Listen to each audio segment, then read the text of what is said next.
Welcome to episode 4. Wow, we've really put the work in. Episode 4 of the Opposition podcast. Now, I want to apologize in advance for that intro music picked by Rukshan. Now, we give him some leeway today because Rukshan actually wanted this episode to be about news and current affairs, which there's a lot happening in the country. But if you've been following what's been going on any of my social media platforms, you won't know about the rest of the noise in the country because it's all about me. Now, Rukshan didn't want anything to do with that until I sweetened the deal. Hey, Rukshan. Yeah, look, I didn't want to. How did I bring you across the line? I didn't want to have anything to do with this, but I'll get to that in a second. I've actually had to, after a long time, I've had to get a book, actually buy a book. I don't even get a free copy. I had to buy this book and actually read a book after a long time. And yeah. And how did you get me over the line? Sydney Watson, our guest tonight, is the only reason, way he was willing to talk about me for an hour to an hour and a half to 2 hours, whatever this goes. And just on that, when I was reading this book, right, Sydney, this is good for you. I was actually reading it. I started reading it. I didn't realize it was a foreword. So I was just reading it. I was just like, this doesn't sound like Avi. This is very, very feminine writing. He's got someone to write this or some AI thing. And then at the end, I realized it's Sydney. Sydney, did you just assume Sydney's gender? Yeah, rude. Yeah, I'm sorry. But yeah, Sydney, welcome to the Opposition podcast. Thank you for having me. Listen, you guys are the only ones that I'm hanging out with in this context because I love you both, and I actually flew here to be with you. So there you go. You love Rukshan? I do. Thank you. Is that like charity love? No, it's that you know what? You're a butt to me 99% of the time, and he's a sweet bean. And so I have to give some, appreciation to a sweet bean. Whereas Avi and I are like in that sort of brother-sister situation where you're just a turd to me, and I just go, I'll kick you in the knees. Which I can do because you're so, close to the ground. Okay, so let's not make fun of me. Let's make fun of Rukshan for a second because he said he opened the book and he had no understanding of who wrote the foreword, even though it says in big bold the first. Does it? I haven't seen because you haven't seen it yet because you haven't bought your own copy yet. I know, either. I will though, because I want to support you. Oh no, it does say that right at the front. Show the camera where it says forward. Can I see? Can they see that? I don't know if they can see it, but it says it's in forward. Big, give it to Sydney. She wants it. I love that it starts with a giant W. And you've even signed it off without you signing it. See the end of your forward. Did you? I forged your signature. Did you? Yeah, 100%. Oh, this feels really like official, dude. It's a book. Oh, look at your cute little. I would not write my name like that, but that's okay. Yes, you would. That's exactly how you wrote it. Can I see that? That's fantastic. You know what this looks like? This signature. It looks like when you go into Adobe and you're like, okay, all right, Adobe PDF from. Shush. Stop giving away all the things. All right, so I know that there's thousands of people now watching, wondering where they can get the book. You said you have a little thing you can put at the bottom. I'll put it up here. Rebel I was forced to do this as well. So anyway, go, say it. You're peeking when you go that close. Okay. Do you not peek? Rebel, can you read the URL? Yeah. So if you want to get the book, you have to go to rebelfromthestart.com and then you can follow along to the links wherever you are in the world. You can access the book from there. Now, the reason why I'm making you read it out is because I got people calling me a grifter for writing a book. Apparently, that's a new grift. That doesn't surprise me, given that anything that you do to advocate for yourself or explain things or, I don't know, give your life story, that is grifting. Did you not know? That's the new thing. But even like writing a book, I think, what's her name? What's that? What's any good author, they've been grifting us for years. Yeah, all of them. Ann Coulter, grifter. I'm trying to think of some of the people from Fox. All grifters, every one of them. I'm not even political though. I'm thinking Harry Potter. What's her name? J.K. Rowling, grifter. Biggest grifter in the world, successful grifter.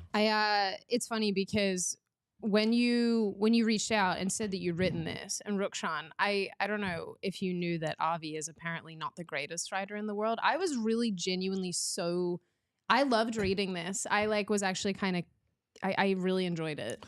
And then when you said, can you write my foreword? I actually got a little emotional about that. I was like, oh, friendship. friend. Yeah, no, I have to agree. Girlfriend. Avi really did come through in the actual book. Oh, this I mean, is what I was good. talking about. Let's It's talk good. about it how was, good it, I was, am. it was very authentic, Avi. Like, you Yeah, know, I agree. if you took the videos and you put it into a book form, Yeah. I think that's what it would have been. People don't realize how much ghostwriting goes on in our industry. Yeah. Which sounds stupid because it's like a reasonable thing to assume that a lot of people don't write their own books, and they don't. And that's fine. Some people are not very good at conveying their own language, and that's okay. And they speak to someone and maybe have them write it down, whatever. But when I read this, I was like, oh no, this like I'm reading it in your voice, like it's literally you. So that's cool.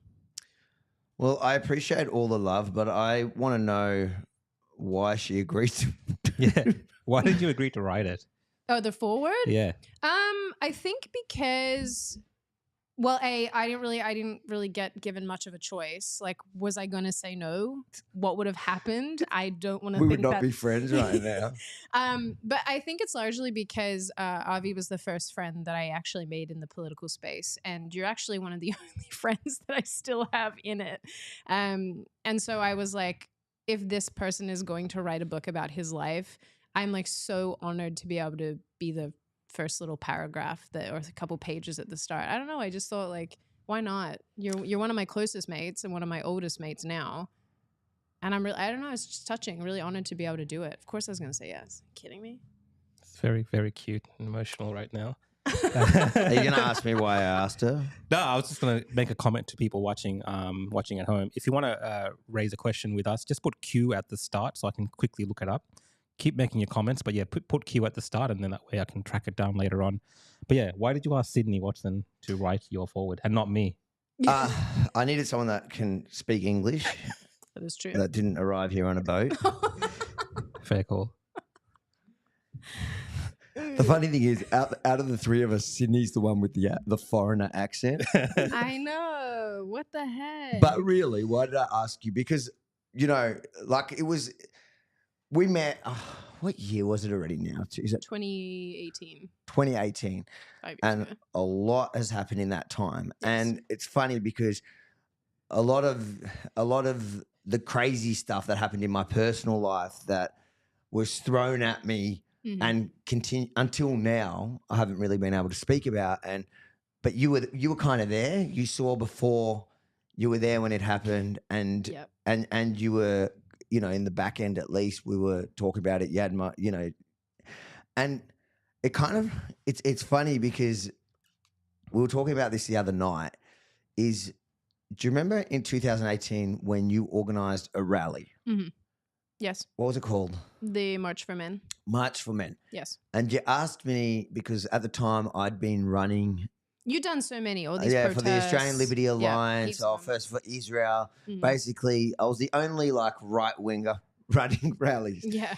And you were like, "Oh, can you help me with this rally?" And I was like, looking at you, as a friend, I'm going to help you set up a rally, of course. Yeah. But the issue, do you remember how I was about the issue? Yeah, I do. You were like skeptical, I guess, in a way, because also I think people forget that I started off in the men's rights space quite a lot. And I don't talk about it so much now because I'm really focused on the erasure of women, which is pretty pertinent right now.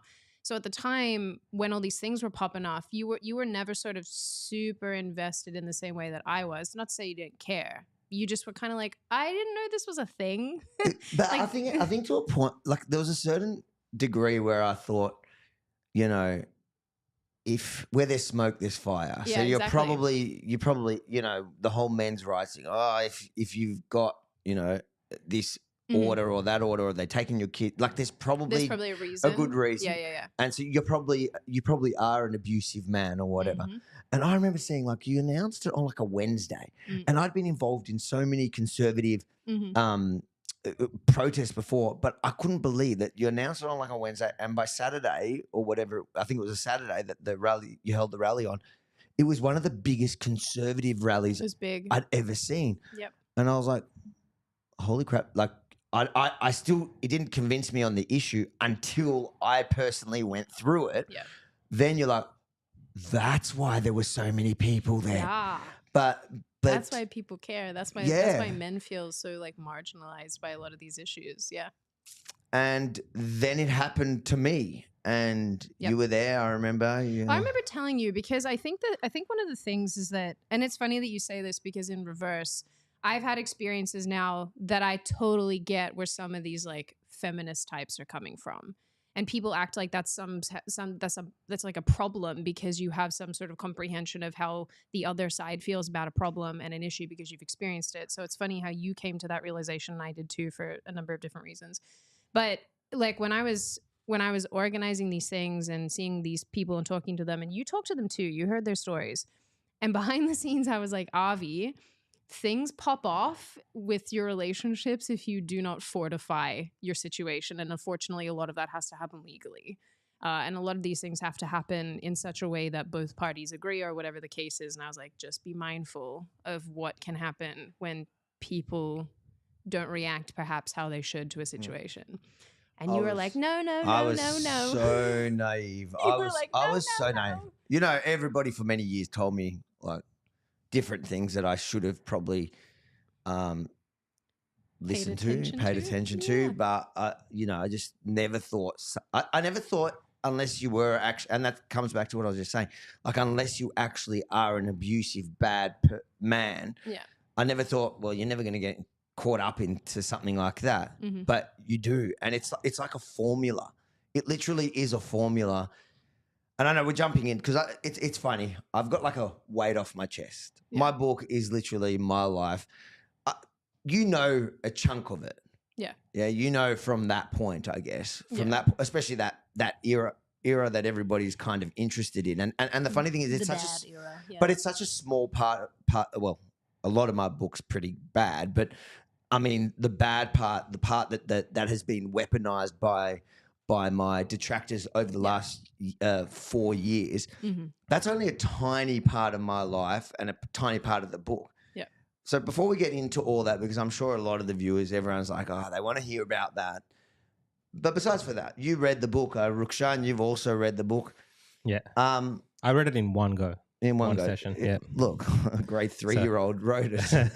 How did you find it in general terms? Oh, look, I mean, obviously I've known you from the protests and, this kind of friendship we've had. I took you on charity. Yeah, right. I've known you from that. So, but it was interesting to actually learn about your earlier life and what you've been through and all that kind of stuff. So, I mean, because a lot of people tell me who Avi Yemini is.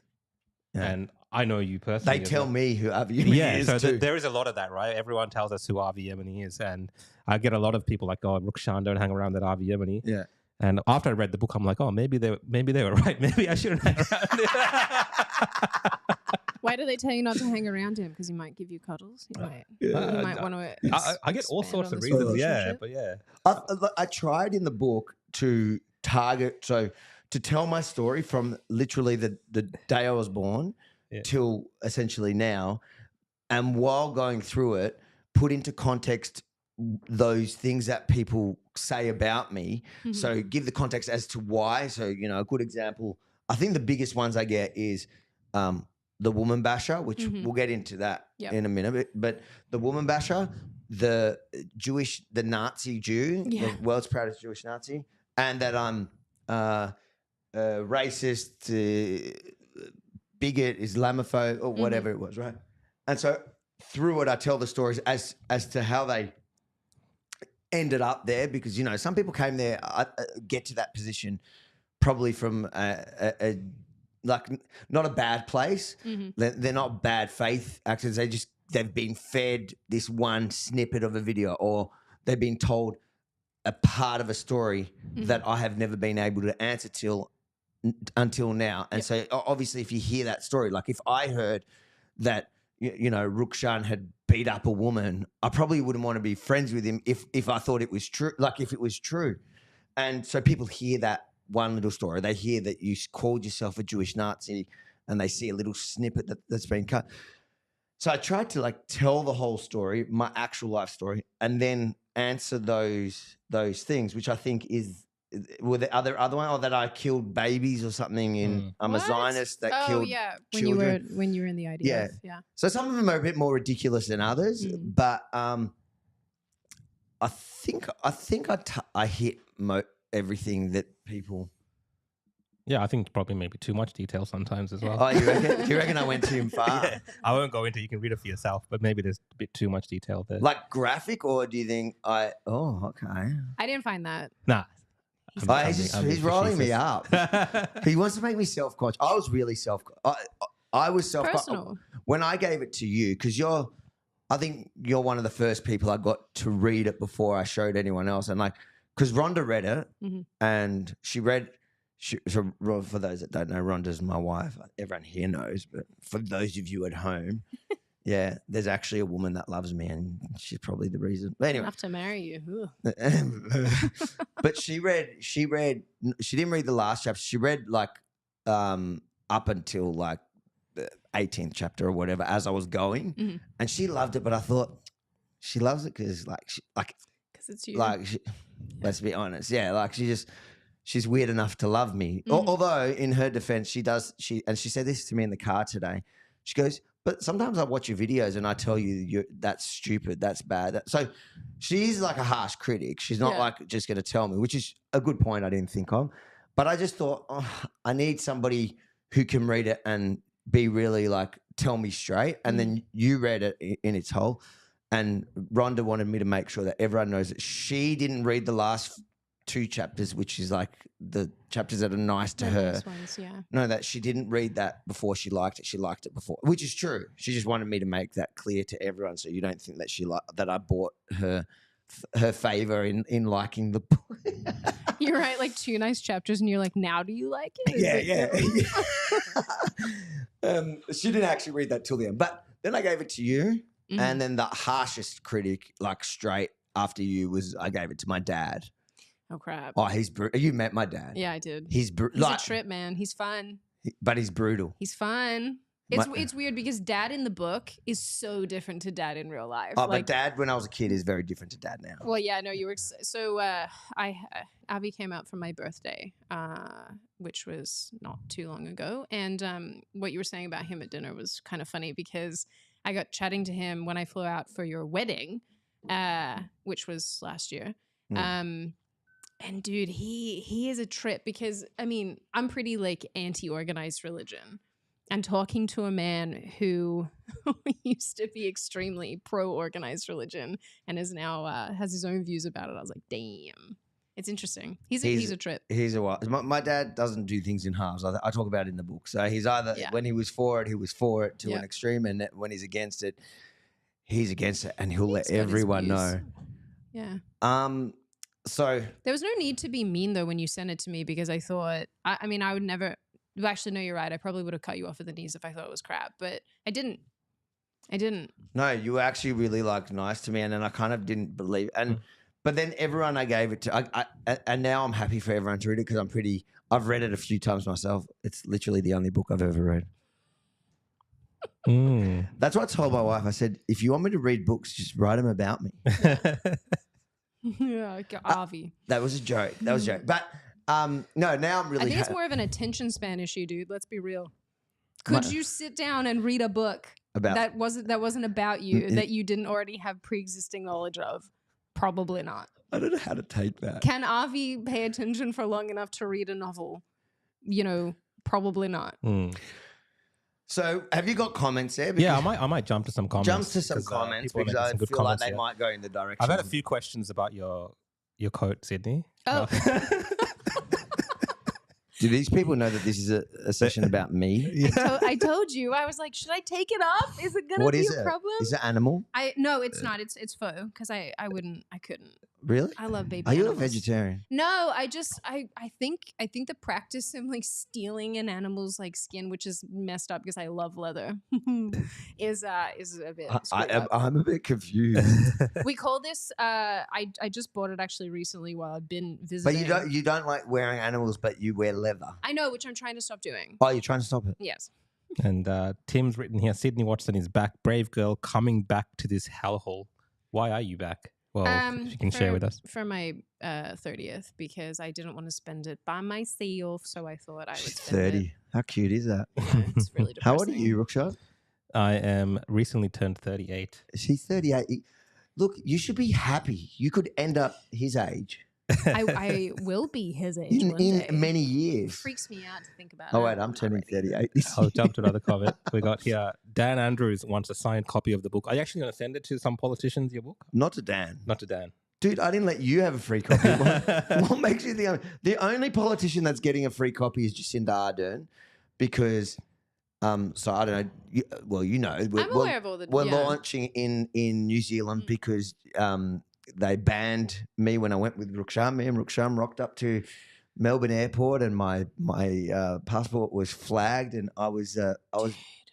You gotta have like stress flying now, right? Nah, Because no. Look at it. I Look, it would. turned out well. This is why Jacinda Ardern's getting a free signed copy, is because she everything she ended up doing only grew my audience in New Zealand, And by helped following you. New Zealand, and the book is going to get sold in New Zealand. Like it's actually #1 in Amazon books in all categories in Australia, but also in New Zealand.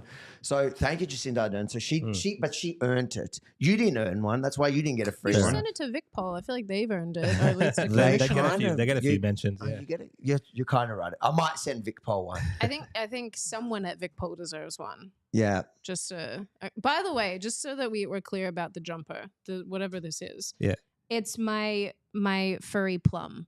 That actually sounds really. That sounds like, I don't know if we can have Well, that. someone actually wrote. Is someone Fuzzy talking plum. about They Sydney's said- furry plum? I mentioned. Now that I say it out loud, it They sounds said I really mentioned the bad. coat because it's not believable that it's cold enough in Oz to wear such a heavy coat. Bro, it is cold. All right. For those of you that don't know, Rukshan doesn't have much money, and there's no heating. Yeah, maybe I should write a book. And Griff, I'll write your forward as well. Thank you. I Thank you. will feel cheated on. Last comment, guys, before we jump back into this. We Yep. got one here. It's called, they've written the Controlled Opposition Podcast. That's what that was literally going to be our name. Yeah, we were going to go with the Controlled Opposition Podcast, but thought it was too obvious. Yeah, we had to keep you guys thinking a little bit. I feel like you should just blend your names, though. I mean it. When I said that before we went live, I said, like, you really should just call this, like, Rookvi or something. I don't want nothing to do with Rook. Yeah, I think Rookfi is good. Rook first is better. I just, you know, Nah, I you think, got to start with A. Avuk. A book. you know, it's... I like both. I think it's cute. Rukshan makes a few appearances in the book. We got to bring it back to the book. That's why I'm doing this. Yeah. Is this entire episode about your book? It's 100%. Is that what you I'm brought me here? so sorry to the guests to have This to is watch this, but I apologize that we're doing this and promoting Avi's book, but this is what it is. What was it? What did you expect? Get the URL up again. I'll get the URL. What did you guys expect from Avi?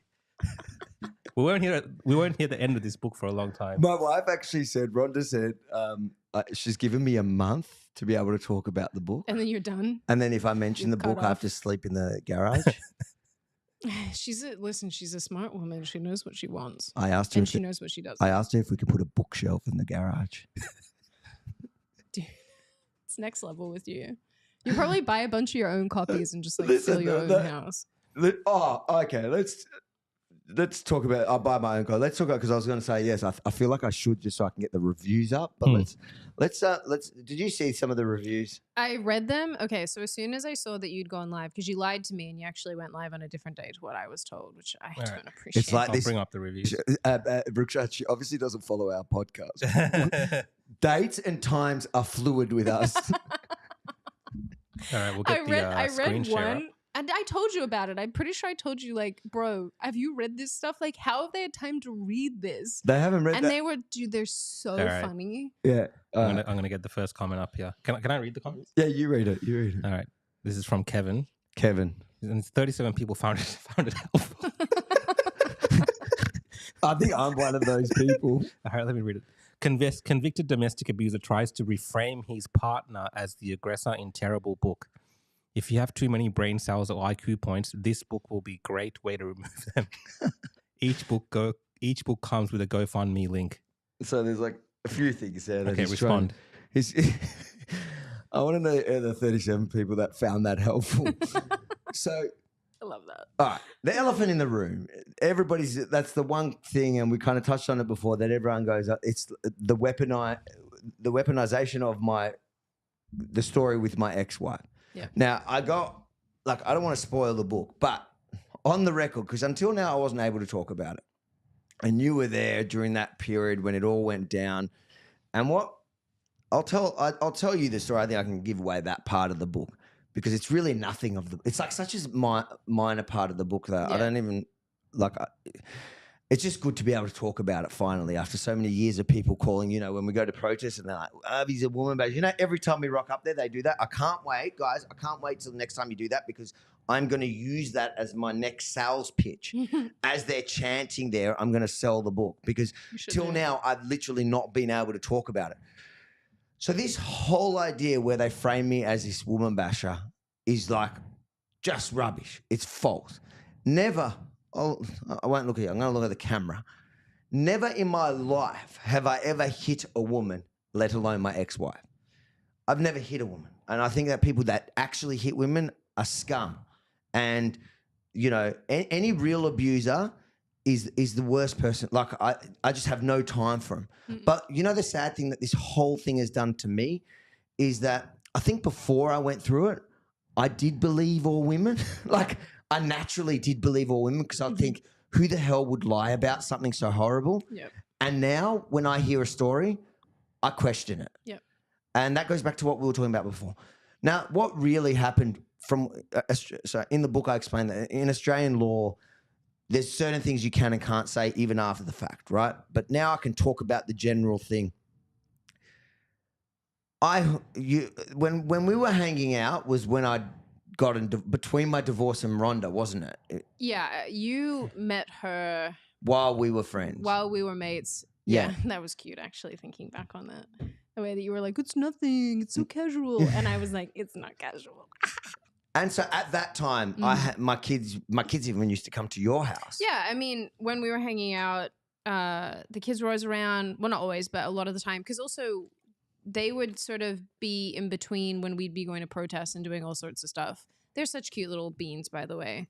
That was an odd period just because I think, and I don't know how much I can say, and I don't want to say anything out of school on this because I know that a lot of this is very private and it's still your life, but I think that the train was already in the tunnel at that point. Like, I think that things were kind of coming down the pipeline. And that's why I said to you, because I'd been in the space, hearing all these men's stories, seeing all this stuff unfold, I was like trying to gently, not even gently, I was pretty aggressively warning you, like, dude, something is coming. And I think that you are being a little bit naive in assuming that it's not.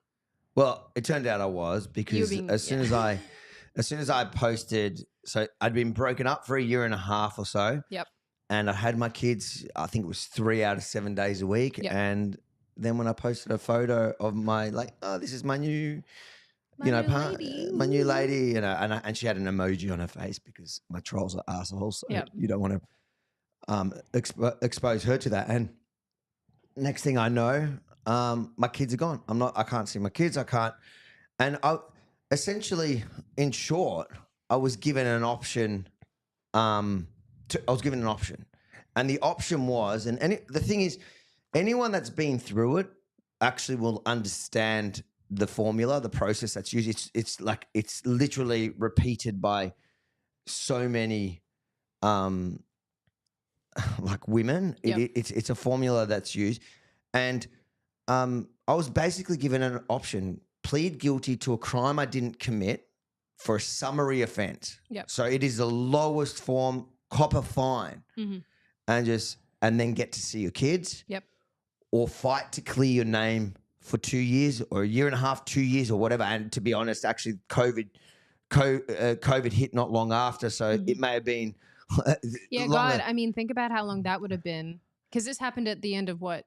2019, I think. 2019, it was, 2019, and end of 2019. Was it end of 2019 or end of 2018? Dude, end of 2018. End of 2018. Sorry, I'm mixing up parts. 2018, I think. Because then a year later, COVID started, and everything was, because even now there are men who are still in the justice system, still trying to get access to their kids. But that's my point. Yeah. I could have still been easily stuck in it. But even without it, it meant the two choices was plead to a crime you didn't commit and essentially see your kids now, or fight it for a summary offense and not see your kids for probably around However 2 long, years, yeah. or or very limited to your kids. Like you lose your relationship with your kids.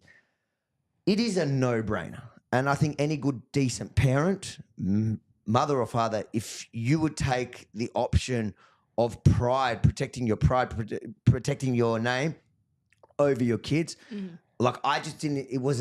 I wouldn't even entertain the idea, because my kids matter more than everything in this world. So yeah, I'll cop a thing, and I knew the morning, and in the court. It's funny because in the court on that day, you had all the lefties there, and then there was the Herald Sun and the Age. The Age came up to me and goes, and I'm like, I can't talk to you. I wish I could talk to you. I would love to clear my name. But he was good enough. He actually didn't run it. It was the leader. I can't even remember his name, and he wrote, and he knew a lot of the context because he was in court. People need to understand, though, a lot of these situations, a lot of information is actually not printable. You're not allowed to. Yeah, that's Australian law. That's what I'm saying. Like in the book, I can't. So when you're vague, it's because you're not allowed to say certain things. So because you can get held in contempt of court. There's all these rules with journalists, and so they're allowed to print some stuff, but not a lot of information. And so what people didn't realize is that the reason why you're still being vague is because there are restrictions on what you can and cannot say, and also with some of the things that were filed in relation to this, there is like a permanent gag order on that. Yeah, absolutely. You're not allowed to talk about certain parts in this thing. And so the reporter that was there, he knows that, and obviously he can't report certain, but he knows the context. So it's very easy to tell a story and not paint the picture, and not or just ignore the part that matters, the context here that matters. Like is this an actual abuser? Like I've been called a woman basher for 4 years now. Yeah. And like that is the most horrible thing to be called, especially when you can't even answer it. Like when people used to call me a Nazi, I used to laugh it off. Like I thought that was the funniest thing. Remember, I used to walk around with a kipper to all the protests because I thought how funny it was when they called me that. You know how hard it was until now to go to protests and be called a Nazi and a woman basher, and the lefties loved it. You know, they would get their thing where they're all chanting and they would chuck that on Twitter. Before I got out my story or whatever, and they just loved it. Now that changes because now that's going to be my sales pitch to my book every single time. But it's just built on this thing that, dude, the sad part to this story is that can happen, that kids can be used as pawns to cause something like it's just and I guess like I went through this process and I met a lot of other men that would have probably been in that thing, and and even now men reach out to me sometimes. They probably reach out to you because you were a big voice in this, and they reach out to me and they tell me this story, and during the process was even times where men who didn't know what I was going through had reached out and said, like, would tell me their story and tell me how messed up it was, and I would be like, dude, you don't even know how much I know. I get what you're saying. And like I actually want to say to men out there that are watching this, that are going through that, when it first starts, just firstly take a breath, because whatever you think right now in the heat of it, I'm telling you is wrong. I know you think you're innocent. I know you probably didn't do what they're saying, but that doesn't matter. And if the next things you do can make or break your future, you can end up doing something that you didn't realize is going to ruin everything. And what you need to remember, there's a day that me and Rhonda, and I talk about in the book, that we call it the day we don't talk about. It's the day after I was charged for those bogus things, and I just broke down because I didn't know in my life. I didn't know when I'm going to see my kids again. I just couldn't do anything. And I was just lucky that I had the best support of my life. I had Rhonda there, and she just got me through it. And I look back at that time and I think it explains the suicide rate for men. Like it does. Well, I was going to say, I remember when all that was popping off, I actually remember feeling extremely worried that you were going to do something to yourself because of how much it affected you. Because it's the worst. I have never had. And when you read my book, you realize I've had a messed up life. Like I've had messed up times in my life. Yeah. nothing compares to that. Mhm. But what men need to understand is that it gets better. Like I know how that sounds so cliche, but actually it does, and it did. But I had to hold out there. But you were there. Go on. No, I was just gonna say, I just remember thinking if like this could get very bad. Yeah. Like I said, I don't want to expose all No, it all doesn't. the bits and pieces. It all doesn't matter. Like I also say, like I'm kind of happy that there's been this time because I can talk about it with the comfort of space. Yeah, it's like hindsight, right? Yeah, hindsight, but it's also it lets the anger kind of go. There was probably a couple of years there where I couldn't sleep at night because I was just so angry. I've been called a woman basher for 4 years. But you know what, dude? People will do that regardless. So like any little thing, because again, one of the most frustrating things I would say about the industry that we're in is people see this much of a story that's this big. Yeah. And what's so frustrating about that is whoever controls the narrative gets to basically determine how everybody feels publicly about you. And what sucks about that is that, especially when legal stuff's involved, and I know this just from what's going on with me at the moment, you are so completely incapacitated. You are not able to say anything. You can't defend yourself. You can't set the record straight. And you just watch these narratives get out of control. And it's so infuriating because you're like, I know that's not true. Or I know what actually happened. Or I know the context here. And now your name is dragged through the mud. People have this completely ridiculous perception of you that's not even representative of how you feel about things, the way that you behave. And that's why, like, even actually a girlfriend of mine who I respect a lot was like, so I know you're mates with this Avi guy, like, but I know what he did to his wife. And I was like, you don't know shit. You don't know shit. Just stop. I was like, come on, dude. I'm like, it's not, I like, Avi's my friend. I'll defend him because I was there. Like, I was there for all of this. I know exactly what was going down. So I'm like, just don't, dude. Like, meet him, talk to him, get his side of the story, and then talk to me. But like, don't just make these like random baseless claims because you have one side of an issue rather than waiting to hear the other, component to this. I remember actually there was one time that somebody online, I think it was some lefty journalist, like they love to bring it up, you know. Like I say, they weaponized it. Yeah. And it's like a personal thing that they literally have no idea about. In fact, do you know in the court that day when that Herald Sun, he was the leader, which is the Herald Sun, he asked the judge, for the photos and that so they could print it. And the judge granted it, but guess what? You know what there was? There was nothing. There was no photos. There was no doctors because there was literally because nothing ever happened. It was just completely thing, and I just copped it. And being powerless, I know you say that it happens, and I have pretty thick skin. I've been called everything on the planet, but that was one that I just never want to cop because I hate that kind of person. So being called that, but also not being able to, like you say, set the record straight. And I guess that's why this book, to me, it feels like a massive weight off my chest, even though most of the book has nothing to do with that. That's the thing is it's like such a small component. By the way, as we're sitting here, I'm like looking at this thing that you've got on screen, Rukshan, about how this book is taller than my kids read that. They thought that was funny. I love this though, how it says at the end of this review, the book fails to mention Avi's history of domestic violence. I love history, that's a fun word. And rampant I'm presuming drug use. Yeah. And you spend time explaining. It's a lot of that. A lot of that's kind of in the book, bro. Yeah, I thought these complaints about you. I'm reading some of the comments as well. So good. And some of the comments are along the lines of, how dare you type of, rehash your personal stuff and tell a story, or how dare you kind of explain yourself and, tell this story. How dare I tell my story? That type of sentiment in some of these comments that I'm reading, like I'm guessing people here trolling you or whatever. Yeah. So there is this thing where obviously everyone, the newspapers, everyone's calling you wife basher, chopping board, all of this stuff, right? Like full on. Yeah. But now they don't want to even accept that you've told my side of my it. Story. Yeah. They don't care. Like this person's just literally saying, he's just trolling you for the hell of it, saying that. Yeah. But, doesn't even mention this stuff. This is the one you got. Have you got that on screen? Yep. That's on screen, yeah. We're just like. So the disclaimer is that I gave him a free copy. That should be the first.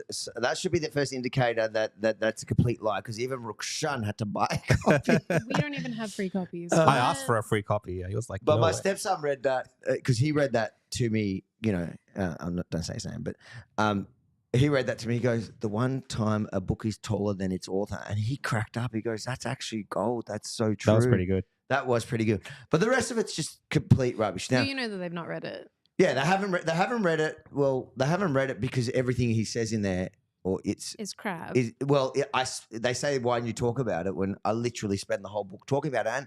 And I think I'm very brutally honest to the point where, like, I accept that my life was certainly not perfect, and my role in things, I think that I make that pretty clear in there.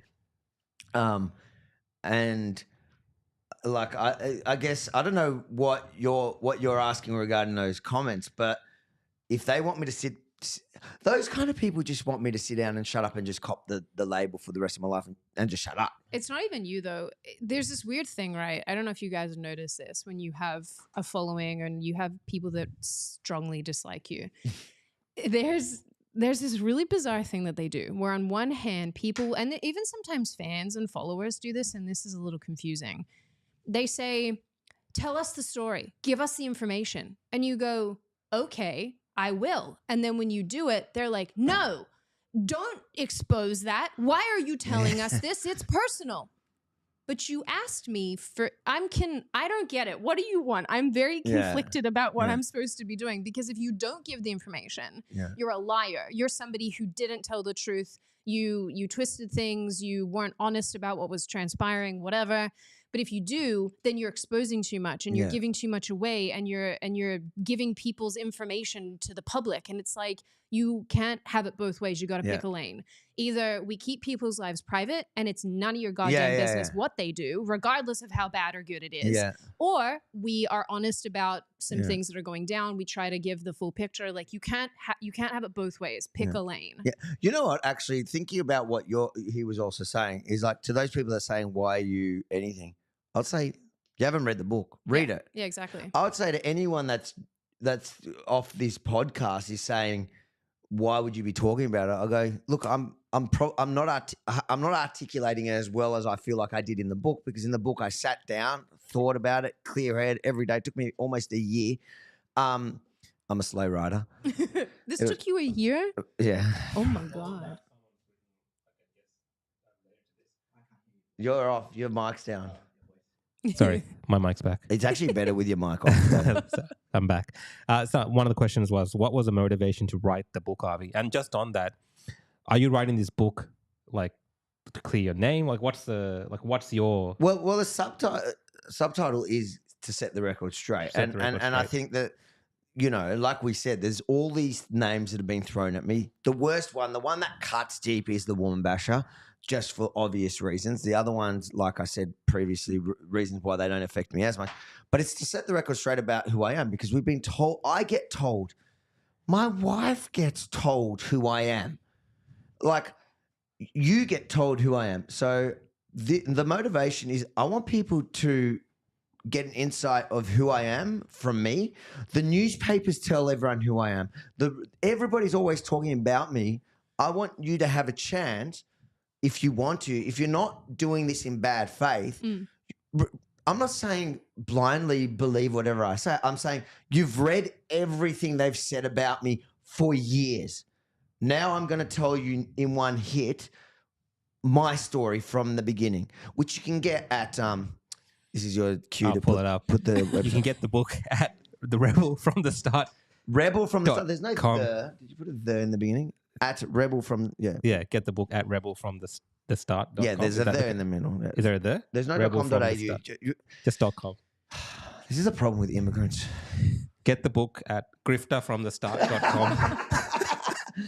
rebelfromthestart.com. And you know what I actually say to people is, at the end of it, like, read it, and because a lot of people are getting angry about these, and I think Amazon's taken down a few because they were stopping people from even. There was like a war, actually, and you can't.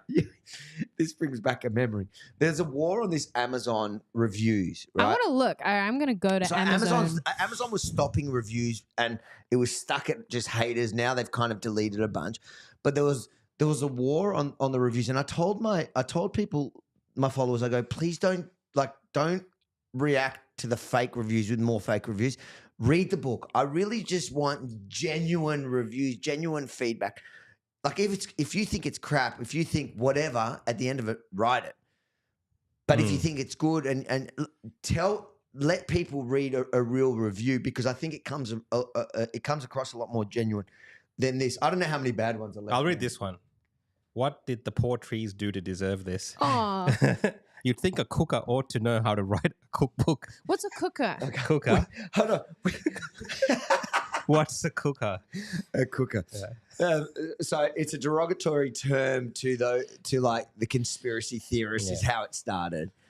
They're like cooked. They're cooked in the head. Oh my God. Okay, this makes sense. Because I said to my mom the other night, I was like, oh, that's cooked. And she's like, Sydney, what do you think a cooker is? And I was like, I don't know what you're saying. That's just somebody who makes cakes. I don't know. A But baker? you know, what I was Sydney, remember that time that I had a Wikipedia page? Yes, and I wrote it for you. Dude. So and do you Sorry, I remember? didn't So mean to shout. this just reminded me of it all, because you know how there was a war. Do you remember there was a war on the Wikipedia? Yes, and they were like, sorry, I don't want to peek your mic. And they were saying like backing and forth thing, like, no, he's yes, it matters. Like people need to know about this stuff. And then what happened? And then they deleted it. And they banned Yemini from Wikipedia at like the Wikipedia. But do you know what's Guess what happened 2 days ago? They brought it back. Somebody's opened a Wikipedia. And I was meaning to contract you. And this just reminded me because of the war. I think I still have all that saved. Because by the way, you need to go on there and fix it. I don't know if it's bad. I went. Oh my God, I went like deep. I like and I referenced everything, and I like did all the Wikipedia is hard to write. Just by the way, that was really confusing. My brain did not cope with that. I like referenced everything. So when I was reading their stupid little argument, they were like, meh, meh, meh, meh, meh.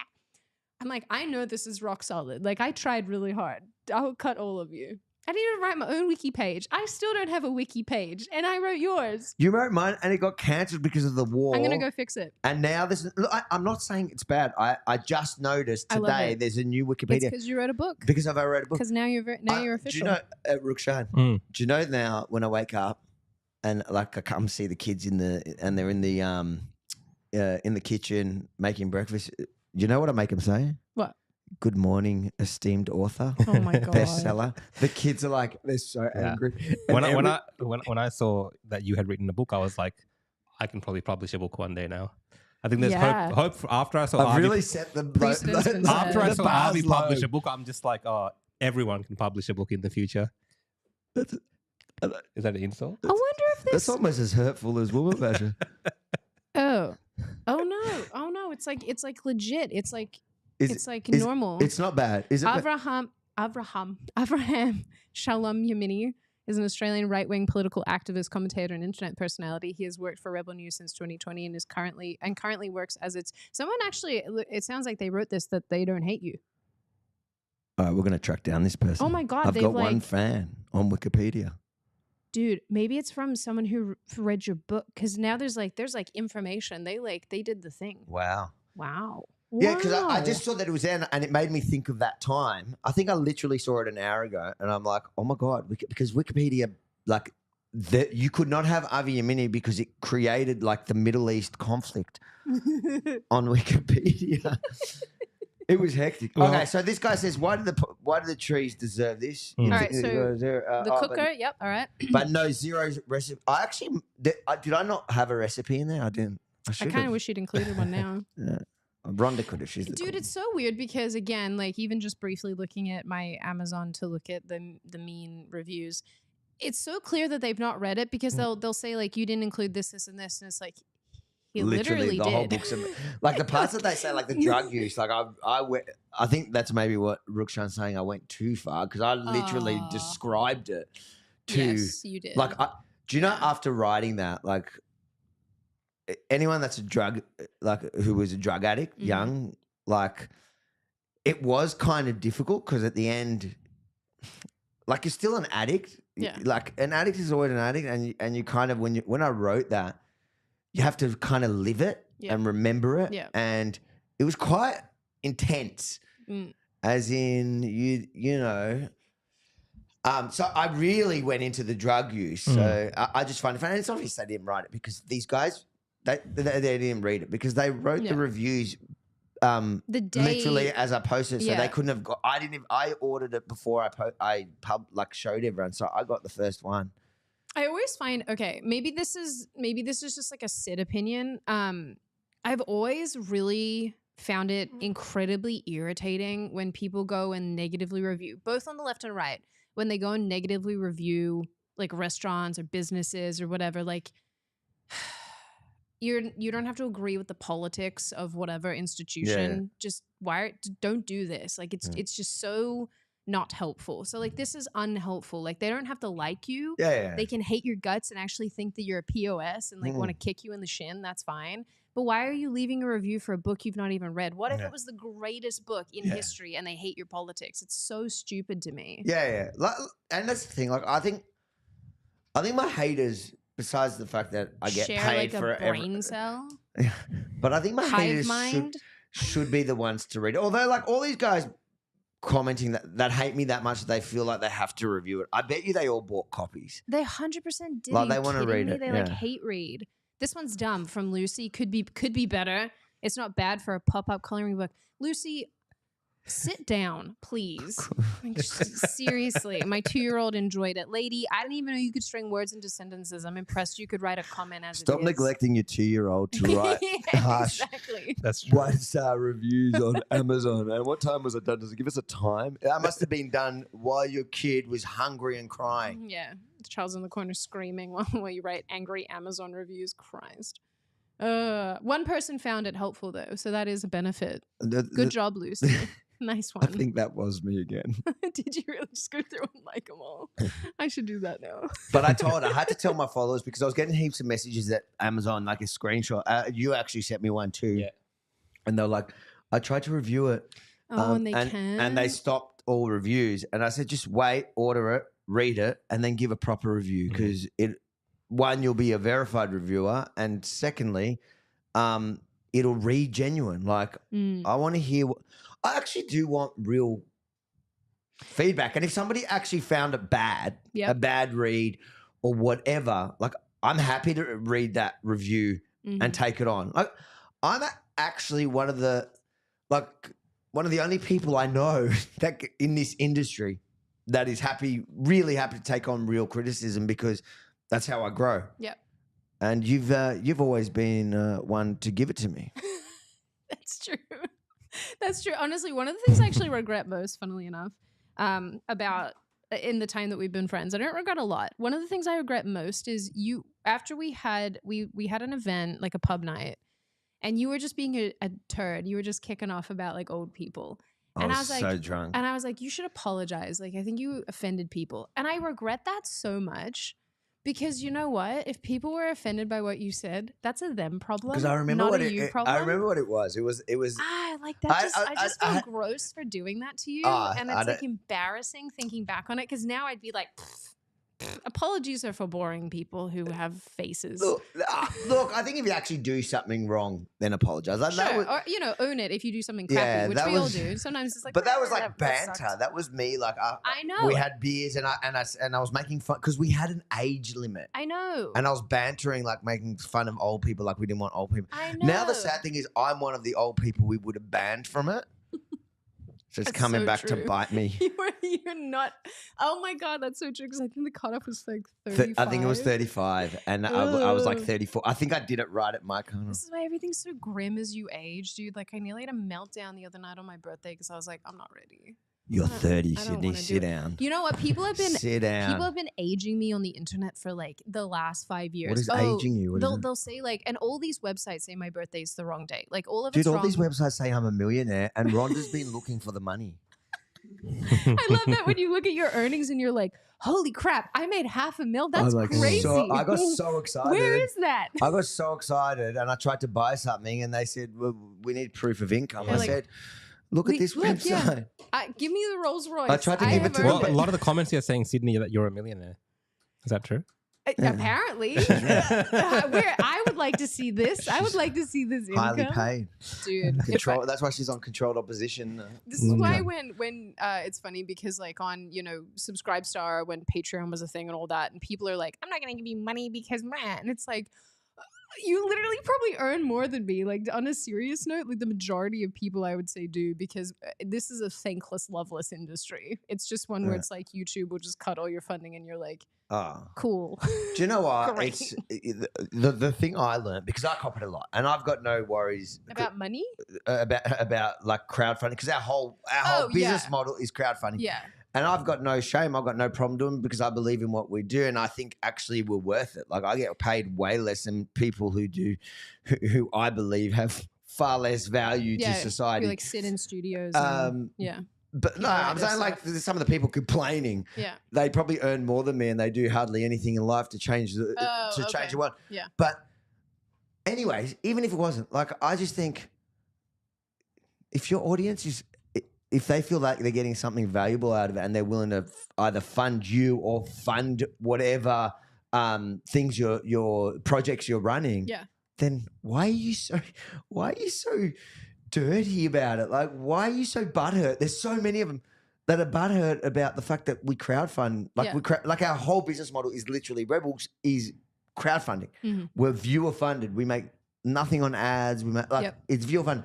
So yeah, I ask the viewers to fund it, and if you don't want to, you don't have to. Yeah. Like, it's like, but I find it funny, and then they never draw the line, and for them now, even the fact that I spent a year writing a book, or a bit less than a year, like that's a lot of work. Like, the amount of money that I'm going to get paid per hour for this book is not very high, but it, like, to me, it's beyond that. It's worth it's that I finally get to tell my story, and in a, you know, in a way that I'm happy that it's told, instead of mumbo jumbo or whatever. I mean, instead of me sitting here and blabbering and screaming into the mic. Maybe I'll jump into some more comments. This is Rukshan trying to shut me up. Censorship. No, so in your book, you obviously speak about a little bit about your time in the military as well. Yeah. In the IDF in Israel. Yeah, why are you asking me like you haven't read the book? You literally, I forced you to read it last night. I actually took the PDF of the book. I put it into Chat GPT and I told it to give me a summary. And you did not. Did you? No, I read the book. Oh my God. I was going to say, if you can do that, I thought about doing that. He sent me a message at 1:36 a.m. Yeah. No, because you sent me a message at one, and then you said 1:36 a.m. Just finished it. Yeah. And then and you actually sent me a love heart. Yeah. Aww. I sent a love heart. There was a love heart in there. Hold on. Can I read it? You can read the message. Rukshan, you got to, which phone? Oh, it's this one. Where is it? Oh, here. So it was 1:26 a.m. Finished the book, laughing face. Started at 8 p.m. So for those of you work out the maths, from 8 to 1:26, was that 4.5 hours it took him to read? Yep. No, 5. 4.5. What time do you start? From 8 to 1:26. Is that 4? 5. 5.5 hours. What's 8 plus? 4? Oh yeah, 4, 5, 5.5. Yep. Okay, maths was not my strong suit, but English was even lower. Then he goes, "Thanks for the write up," and love heart would have been the easiest part to write, no doubt. Yeah, I mean, it wouldn't be so hard to write about just, how amazing I am. That's he was pretty. He gave you a pretty glowing. Yeah, that's why he gave me a love heart. But he said that would have been the easiest part to write. It was actually the hardest, but I needed to be diverse. At least you got included, man. I just got like a cliff note. I know, and you wrote the foreword. And I wrote you got the foreword. raw end of the deal. Do you know what my favorite paragraph is? What? Oh, I want to see if I can find it. Think about it. Yeah, I'll read it. It's Rukshan's also in it. I know which chapter it is. Go, you do that, and I'll wait. I'll look at it. All right. Tony says, "Stop making Sydney uncomfortable." RV, FFS. Is he making you uncomfortable? He doesn't really. I'm so used to this. It's like I just Wait, what are they referring to? What would be considered as to me making you uncomfortable? I think just in general, probably. Sydney, do I make you uncomfortable in general? Nah. I've been around a lot of people in the last last You're not year sounding convincing. who've made me feel extremely uncomfortable, and trust me, man, you are not one of them. Someone's saying the book's not available in Canada. It is available in Canada. If you follow that link on thing, it is definitely available. You sure? Wouldn't it be ironic though if Rebel, who's based in Canada, didn't release the book in Canada? Well, actually, it's a funny story because basically Amazon's a funny thing, and people go, "Oh, why are you putting on Amazon?" It's like, all right, you find me something that can distribute books as easy as Amazon, and I will use it. Especially if they hate Amazon, I'm in. But each Amazon store has a unique link, right? So when you go to our Rebel from what was it? Rebelfromthestart.com, and if you click buy the book, what it actually takes you, and that's why it takes a few seconds to load. It works out where you are, and it goes to that local store, because otherwise you've got to link to only one store, to the Australian store. So then if you're in Canada, it'll take you to the Australian store, and then it'll tell you that it's not available. Amazon doesn't actually naturally do that. So there is in Canada. It does work in Canada. There's heaps of people that are getting it in Canada. So just go back there. Otherwise, go to the Amazon store in Canada directly and do it there. All right, let me find this one. I'll tell you why. I think it's you'll know why you're mentioned in it. It's about being a racist. Oh my god. We're gonna wait for him to find this now. No, yeah, you find another comment. You don't have another comment. Maybe I'm a diversity writing. I've been telling people that if I'm in the book, it's for diversity. Why? He's brown enough. Is he brown enough? Okay. Yeah. He can pass sometimes. Maybe you're like the skilled one. He needed someone of who has actual intrinsic artistic value. And so he wrote what he wrote about you. I think is quite sweet. Yeah, it's quite. But nice. it was honest. Rukshan is he deserves everything I wrote there. He does. I was saying people are saying we're talking about Avi too much. I'm so sorry. That is literally we have no choice guys, today. did you not watch the intro? Sorry, not sorry. Yeah. Anyone watching this whole episode is pretty much about Avi. If you're not happy, you can go to rebelfromthestart.com and get a book. I'll say this to divert from Avi for a second. Yeah. When my family, when I said to them, and I said this to you guys before, but I'll tell the audience and tell the viewers. When I said that I was coming to hang out with you guys and come on your pod and everything, they all got really excited, and I didn't know that they knew who you were, and the way that everyone kept pronouncing your name was so cute. Rukshan. And I was like, it's wrong. You're saying it wrong. And then I was like, am I saying it right? But I've heard Avi say it, and he calls you Rukshan. Rukshan, yeah. And I was like, you guys are saying it wrong. But they're like, he's so awesome. We watched his stuff, and it's so good. And I'm like, I love that now there's two insane people in Australia that everyone can follow, because it was just Avi who was sort of monopolizing for a really long time. And then I moved away. And now there's two of you, but apparently my family loves you more than they love Avi in that context. Yes. So apologies, Avi. I've heard that just a lot. putting you in your place there a little bit, mate. A lot of it, people. I literally can't find that. My favorite thing. I should probably find out where it is. Anyways, rebelfromthestart.com. You can figure it out and let me know what. Look, I'm gonna throw a curveball out there from one of these comments. It says, "Avi, apologize to all Muslims and start fresh." Read the book. Yeah. Read the book. I actually talk about, I guess, my delivery on stuff. I'm not I don't think I apologize for things like that. But I think my view on, I think the pandemic. I talk about it in the book, and I talk about how before COVID, I did think that Islam was the biggest threat to democracy and the ideology. It was never about the people, but. Then COVID hit, and I saw the Muslim community were actually our frontline defense against the tyrannical government, and that was one of a few things that shifted my view a little bit about certain things like that. And when I say about that, I mean probably about the way I executed some of my grievances at the time. And the other thing that did it was Donald Trump's peace deal in the Middle East, which gave me hope, that realizing, okay, there is a way for people to believe these ideas and ignore, because that's what I couldn't understand, is how do you ignore some scripture that tells you just to hate me? That was my problem, because it literally says it in black and white. Now you can say also so what I've realized now is those that don't want to believe that, they'll just turn around, well, we actually call Jews the people of the book, and ignore the bad stuff it says, right? Which is fine, but I wouldn't have believed it, because in practice, until Trump's peace deal, the Abraham Accords. I've been to Islamic countries as a Jew before, and there was nowhere, even those that were in, peaceful things with Israel, you didn't feel it. But nowadays, like I go to the UAE and you're the king, like they love you if you're Jew. Not only are they okay with you, they love you.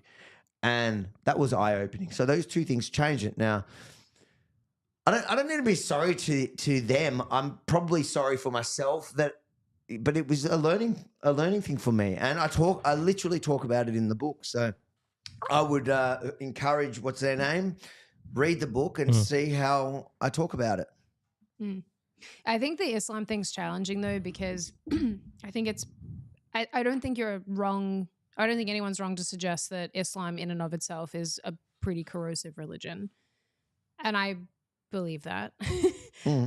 But maybe it's the same principle with like Christianity, for example. You have a lot of Christians who aren't following the book to the letter. Not that Christianity is as invasive as Islam, because Islam has like a lot of books and a lot of scripture that tells you precisely how to behave, and it is violent. It's a violent book. Like, let's be real. But like, even I've had this conversation with my boyfriend a lot because he's a Christian and I'm not. And I have a lot of issues surrounding religion. I have a lot of like very negative feelings about religion. Yeah. And he'll be like, but there's a lot of people who don't follow this to the letter. There's a lot of people who just have a personal relationship. The version that they're following, though, they call it Christianity. Maybe it's not down to the letter. Maybe it's the same thing for some Muslims who are It like, is. I follow, what I reckon. but not really.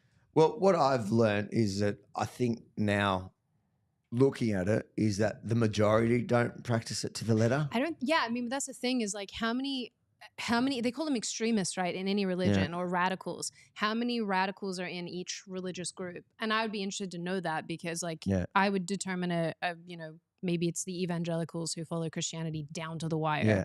And it's probably the same thing for Islam. Like how many actually? I think at the end of the day, it would be good to have these kind of conversations with Muslims that practice, believe in it. You should find someone and invite them on. No, we will, but like have these conversations in a friendly way, not the combative way I probably used to do it. Yeah. But again, the reason why I was probably so combative back then is because of those. Well, I didn't have those two experiences. I thought democracy was just under threat from them, and even now, I'm seeing now, Muslims are also the first line of defense.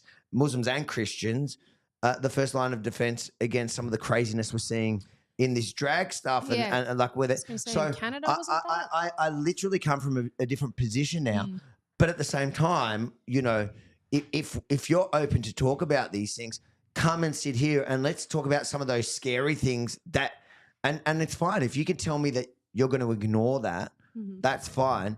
The issue I had back then, especially, was that I was seeing so much Jew hatred, and it still is so widespread. Go to any like. It's a lot of it in the States. Like a lot in the States. It's about that, you're talking about right wing or from the right. We see that in the right wing now as well, but it's just general in America. Like people talk about anti-Semitic. I know you say you hate the word anti-Semitic. Well, give me an alternative. Well, just Jew hatred. Okay. Like people. Okay. I think they've killed the word anti-Semitism because they put it on everything, and it's just like it's like Islamophobia or transphobia. Exactly. So it's lost its meaning, and I think like there's a lot of it though. Like and I'm not just talking about like the sort of far right position, which is that all Jew bad. There is a lot of it just generally in the States, which was so strange when I moved because I was like, what is this preoccupation with? But maybe it's because there's a way bigger Jewish population. So maybe it's just more obvious because there's a bigger Jewish population. Well, I think also it's because a lot of the elitists are Jews. Is like they're overrepresented in like Hollywood and in media and in banking. So that's where all the conspiracy theories stem from. But why are people getting bashed up in the street because they happen to be Jewish? The funny thing is they're the wrong Jews. They're like, they bash the Jews they hate the Jews that they say they hate Jews. Like anyone you target that's innocent is the wrong person to target, you idiot. Yeah. But what I'm saying is a lot of these people were like we did the other week when it was the Nazis and Antifa, and they both hated Jews. I was like, you guys should join your protest. You're literally they both one of them was protesting Free Palestine, and the other one went and joined a Free Palestine. But the point is that I don't remember what my point is, but it was a good point. Oh, you're saying that they're over the Jewish people are Oh, or so people that's who are Jewish are so overrepresented. they're overrepresented in those things, which is not necessarily. It's like there's a bunch of reasons to explain. Dude, it. Americans are overrepresented in everywhere. In everything. Yeah, so we should hate Americans. That's true. Well, a lot of people do for this exact reason. This is why when you go abroad, people hear the American accent and they're like, I'm serious. But I think like what you need to do, and I've learnt this, and I think what I regretted, and I think I write about it in the book, is I can see how Muslims probably felt targeted by my style, as in that it was them I had a problem with, instead of wanting to challenge some of the ideas. And now it's easy to look back and go, okay, yeah, I executed it wrong. Mm-hmm. But it's a lot easier to do it now because I feel like things have changed and things have shifted. You've mellowed out a lot. Yeah, but That's also another thing too. And your delivery's gotten better. You used to just like run into everything. Like it was like a fight. Everything was like a fight. Dude, everything. Okay, Rukshan, you weren't around for this, but what he would do, Avi would be like, I see a barrier, I'm gonna run at it. And then he would hit it. He'd be like, ugh, why did that happen? And then he'd do it again and again and again. And it'd be like, you know, Rhonda calls me Homer Simpson. Ow, ow. I've already seen glimpses of it. Dude, it was so bad. Yeah. And like, I am way more like relaxed and cautious. Like I'm so much more cautious compared to you. And that's what my foreword's about, is like basically me describing when you would go barreling in and I'd be like, oh my God, dude, don't do that. Come back. And he's just been like this since day one, just like ready to just try to smash through everything, run into all the walls, all the barriers, and then be like, why is that there? Someone should move that. Yeah. Someone should really move that. Yeah, in your forward, I think I had a similar experience to you, what you described in your forward, in terms of seeing Avi, the antics that he gets up to. I call it antics, but that kind of courage, that kind of bravado that, you know, you don't naturally have sometimes. And I'm a bit more shy with the police, and I'm a bit more, you know, can I please do this type of thing? I asked permission. There were occasions where we were in I think Davos or somewhere like that, and I think it was at the World Health Organization, and the cops are coming up to us, and the guard, they were saying stuff, and they'd tell us to move the cameras, and I'd move the camera. But Avi would be like, "What are you doing? Yeah, he'd keep be like, the camera on them. Don't move it." Yeah, you know what I mean? Like that attitude, to get to understand what that is about in this type of journalism. I think it's important because there is this natural tendency for us today to respect authority, which is very important. But sometimes when authority is doing the wrong thing, we have to also stand our ground as independent journalists. And I think that's kind of, if I'm going to say one nice thing about Avi, that's what I've learned from Avi, is sometimes you actually have to know your place as a journalist and stand your ground as well. Yeah, I agree. Benji, that's real. You cut that and you play it in replay. The nice thing that Rukshan. Do you think after reading the book, though, because I get that you look at that, do you see how I got to that? Yeah, I understand how you got to that after reading the book, because I've thought if you go through what you went through when you were younger, and it's particularly the family dynamic that you grew up in as well. Yeah, that is how you would end up as. Like you naturally would end up as a person with that type of characteristic in those type of situations. Yeah, particularly the not having that very kind of basic fear of authority. Yeah, because a lot of us have that respect for authority naturally, but I think you perhaps lost that at a very early age. Yeah, I would agree. I would agree. I mean, Christ, dude, growing up as like one of 17 kids, there's not a lot of room there to be quiet. Because I mean, think about it, right? If you were quiet growing up, you never would have been noticed. You wouldn't be noticed. Honestly, you could. There was like rules in our house, and I didn't really write that part. Like there was rules in our house of like, dinner time. Yeah. And if you missed dinner time, you missed dinner. You could have fruit. Like, we like. Dude, the story in the book about the fruit tree in the back, I was like, oh, my mom. This is one of the things, and I don't want to rub your little shiny head and make you feel good about yourself. But I really, even if I didn't know you, I really enjoyed reading about your life, because how many bloody people are from a family like that? Not very many. Like, Christ, I don't know how many people can have 17 kids and like live to tell the tale. Like, that's a lot of children. It kind of sounds not real. Yeah, exactly. Yeah. And then you meet them all and you're like, oh shit, they all look the same. Yeah, oh my God. Have you met? I've met some of them. Oh, you met them at my wedding. Yeah, some of them. Yeah, you've met heaps, haven't you? I met a bunch, and when like when we got detained and you got sent back from the States, I was like calling your brother like, bah! Like, help, and he was like, I can't do anything. What do you want from me?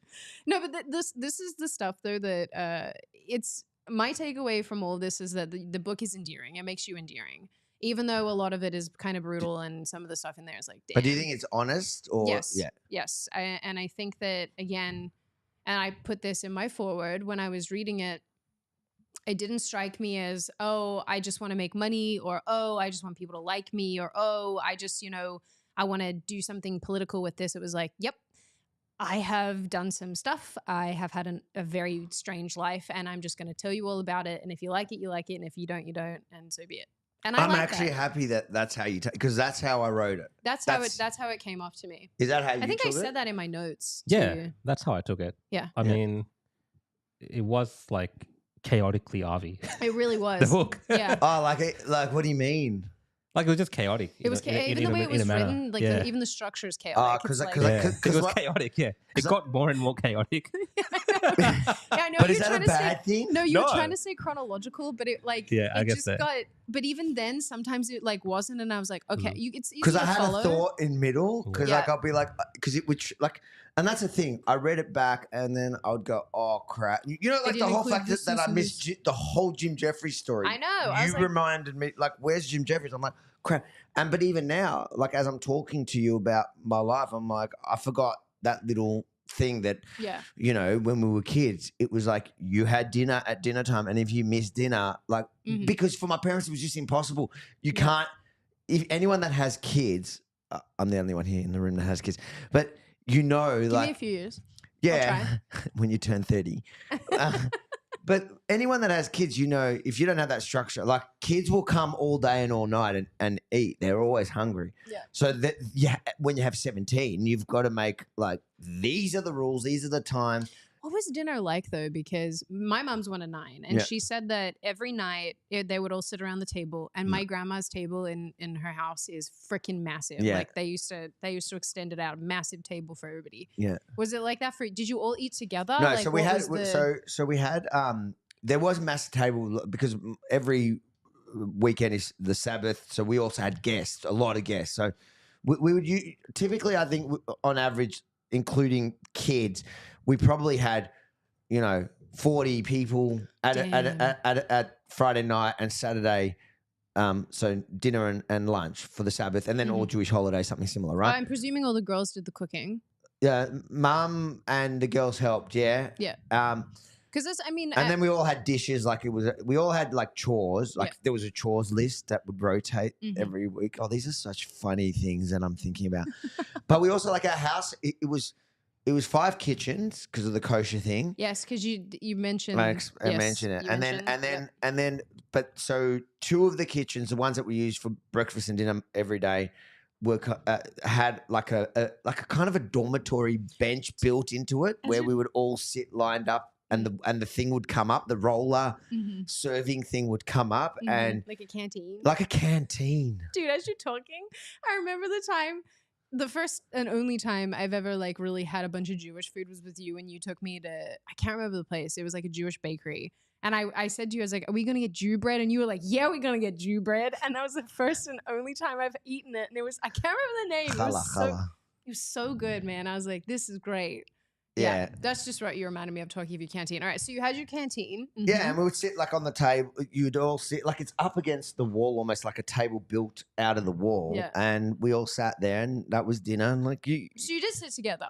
Yeah, but not like, we didn't sit around a table. Yeah. It was like you're up against a canteen. Like, yep, have your dinner. That's your serving. Yep, and you're done. And put, whose night is it to do dishes? And dishes were like we had dishwashers since we were little, like 3 dishwashers. It was an entire operation. Like growing up, for my parents, it's mad to think I've got, I struggle with 4, and my parents had 17. I can't believe it, man. Hectic. Dude, I got a couple friends that are like up to, and they're young too. Like they're early 30s, and they're up to like 6 kids. One of them. 6 is so mad. And I'm like, bro, like what the heck? My brother's got 10. Oh my God. Yeah, my brother's got 10. How do you? Like 8. Like I've got like I think I got 53 nieces and nephews already. Dude, when I used to tell people like, oh yeah, I'm like one of 30 cousins, people would be like, what? Oh no, I think there's 32 of us. 32 cousins. Yeah. Oh, from your mum's side. Yeah, and they'd be like, what? Like that's so many. I have 1, and I'd be like, and to me that was so normal. For you, it's like exponential. It's madness. So, oh my God. Madness. So I actually have a question. I know that you love talking about yourself, so this is fine. I'll just pepper you with questions. Are we copying? Are we still copying? Is everyone hating on it that this is the Avi episode? Nah. Put them the link if they need somewhere to buy more. Buy more books. So how many sets of twins are in the family? None. I thought there was 1 set. No. 20 years, 17 kids. Individual pregnancies. Yes. How old was your mom when she started? Why did I think there was a set of twins? There's no set. You just added a chapter to the book. She just added. She might have bought the fake version from China. Dude, your mom spent like 20 years. She had 4 miscarriages too. So she was 20 years pregnant. Yeah, like nonstop. Yeah. You know what? You know what they say? They go, when you're breastfeeding, you can't get pregnant. Your mom's like, I know that's a lie. Bold-faced lie. I wonder, because I think I asked her, I don't know if she did breastfeed. I don't think she breastfed. Okay, maybe not a bold-faced lie. I don't know. I don't know. I'd have to fact check that with mom. How old was she when I did a long form started? interview with my mum. With a bunch of my siblings, I did interviews when I was in Israel, and I was like, when it comes to book. Yeah. That's why in my promo, I put a couple cuts. But I got long form. That's cute. And I talked to my mum, and I tried to squeeze her to tell everyone that I'm the favorite. Because she always, and I said in the book, she always used to tell me when I was a kid that I was her favorite, and that I was like. She said that to you? Yeah, she used to always say that to me when I was a kid. And I believed it. And like I used to walk around with them straight. And then when we were older, like oh my God. I said to my siblings. You're not supposed to Sophie's Choice your kids. You're not supposed to pick one. Yeah, but my mum was a scam artist because then I found out when I used it against my siblings, but I was Emma's favorite. And they're like, no, you weren't. I was. Oh no. She told everyone. All of them. She was Smart the master. woman. She had us all believing her. Like I always thought, like I always had this thing in me, like, I'm Emma's favorite. But I do like I still think it. I know they tell me, but I still. But that's probably because I'm arrogant. Does she act like now as an adult? Does she like Avi, my little boy? She laughs. My mum's actually good banter. She probably actually does have a favorite. She just would never admit to it. Never. I don't know. I think everyone's got a favorite child. When my mum's in Australia, we'll bring her on the podcast and we'll make Rukshan. Well, I've got a question here related to what you guys are talking about. Favorite children? No. Oh. How do you remember all your children's nieces and nephews' names? Do you know? Do you remember their names? Is it awkward sometimes when you see all these kids? Because the problem is that they're not in Australia. Like, yeah, that would be challenging. So the ones in Australia, I know them, and then the other ones, like we just had. So my mother's 70th birthday was over the summer holidays, and we all went there. So you still didn't answer how old she was when she started. How old is the oldest? I pivoted oldest? from that question because I have no idea. I think maybe she was 21. How old is the oldest? So I'm the middle by age. So I'm 38. My oldest sister is 48. My youngest sister is 28. Do the math. I don't do math. So what's 70 take away 48? Because that's how old she was when she started. Oh, true. She was 70. I just said my mum's 70th. Yep. 70 minus 48, 22. 22. Oh, there you go. She's 22. Is that right? 22. Yeah. You went to Rukshan. I went to Rukshan. He's like the Indian. He knows stuff like that. So we all went there for the 70th. Yep. So most of the siblings with a bunch of the kids. So there ended up being 70 of us in a kibbutz in the north. We all ended up getting COVID on that. Like we've been building this up for so long, and we all ended up getting COVID on that weekend, and no one wanted to admit they were sick. Mm-hmm. So we were just like drinking. I was drinking whiskey, just to kill. Anyways, but like I was meeting a lot of my nieces and nephews for the first time in my life. That makes sense though, because especially when you live in different countries, Yeah. Like why would you cross paths? Yeah. The trouble too is you probably got name double ups. There's probably A kids lot, that 'cause are it's like Jew called the same. names, Yeah, so exactly. they're like, and they're really like from a certain sex. So it's everyone's got. Yeah. I can just say a couple of names and I'll get them right. Mm-hmm. But Just I got to guess. admit, in each family, I have a favorite. Yeah. Okay. Like especially the ones overseas. Like there's one that I like. He or she is my like. I love them. Like they're like funny. I think they're like the little naughty ones. I told you everyone has a favorite. Yeah. Child to some 100%. extent. Not me though. I love you. I love you equally. Who's the favorite? Is it Bibi? No. Okay. No, it's none of them. You're not gonna. Okay. Someone just said, What did someone say? they said, kick him off, Rukshan. Avi's taken over. It's all about him. I was gonna say it's just been us In backing true and forth Israeli with And you, terms. then and someone you're- actually wrote, this is Sydney's more interesting. Oh. Rukshan is better looking, but you are the greater author, Avi. I don't know what to make of this. I'm the only author. They want to see your handsome face. You are quite photogenic. Thank you. They'll be disappointed in real life. You know what? This is one of those things too where they'll be like, "Oh, you're so handsome," and they meet you in real life, and they're like, "Wait a minute, I thought you were gonna be taller." Oh, that happens to Avi all the every time. That would time. happen all the time. You see that all the time when we walk 100%. around and they're like, the first thing people say to me is, I You thought look you... taller on the internet. And I'm like, dude, all I do is make fun of my own height. Like, surely you know I'm short.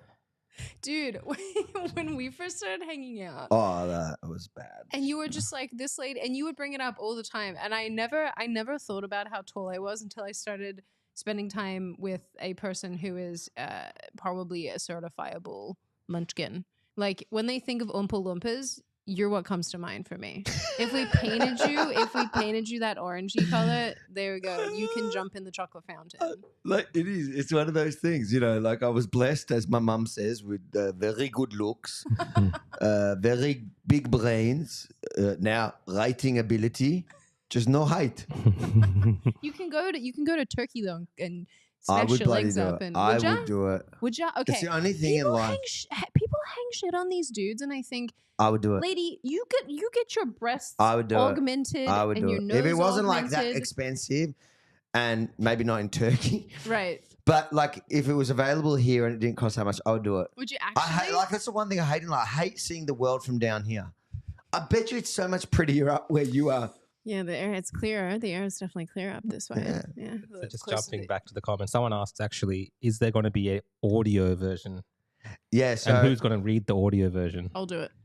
I read it already. I already recorded it. Did Do you ya? want to do it? Can you do it? Because I sucked. I have to go back. You know and, what? I think I got to redo a bunch of chapters because, like, what happened was I've never done it before, and I tried to listen to a couple to get a style of doing it. it depends on like what vibe you want to go for. So I sounded really robotic at the beginning, but I started at the end. So You got to get into it. I'm though. natural at the beginning. Then I get into this Speedy Gonzales kind of like I was getting tired of reading it, and then at the end I'm really robotic because it's where I started. So it's going to take you on a wild ride, but I've done it. I've got to listen back to it and maybe redo a couple. It was really difficult. You should go and listen to some of the romance books and the way that they're read. Like, do you think I should read it like this? And then I took drugs. critics accuse me of being an attention seeker. I'm the 10th of 17 children born to my mother within 20 years. All right, Sydney's going to do a second version. So the answer to that question is you can either get paid to listen to mine or pay to listen to Sydney's. Honestly, if you crowdfunded for it, I would do it. Crowdfund for Sydney to read the book. I'll read it like this the whole time. Oh my God.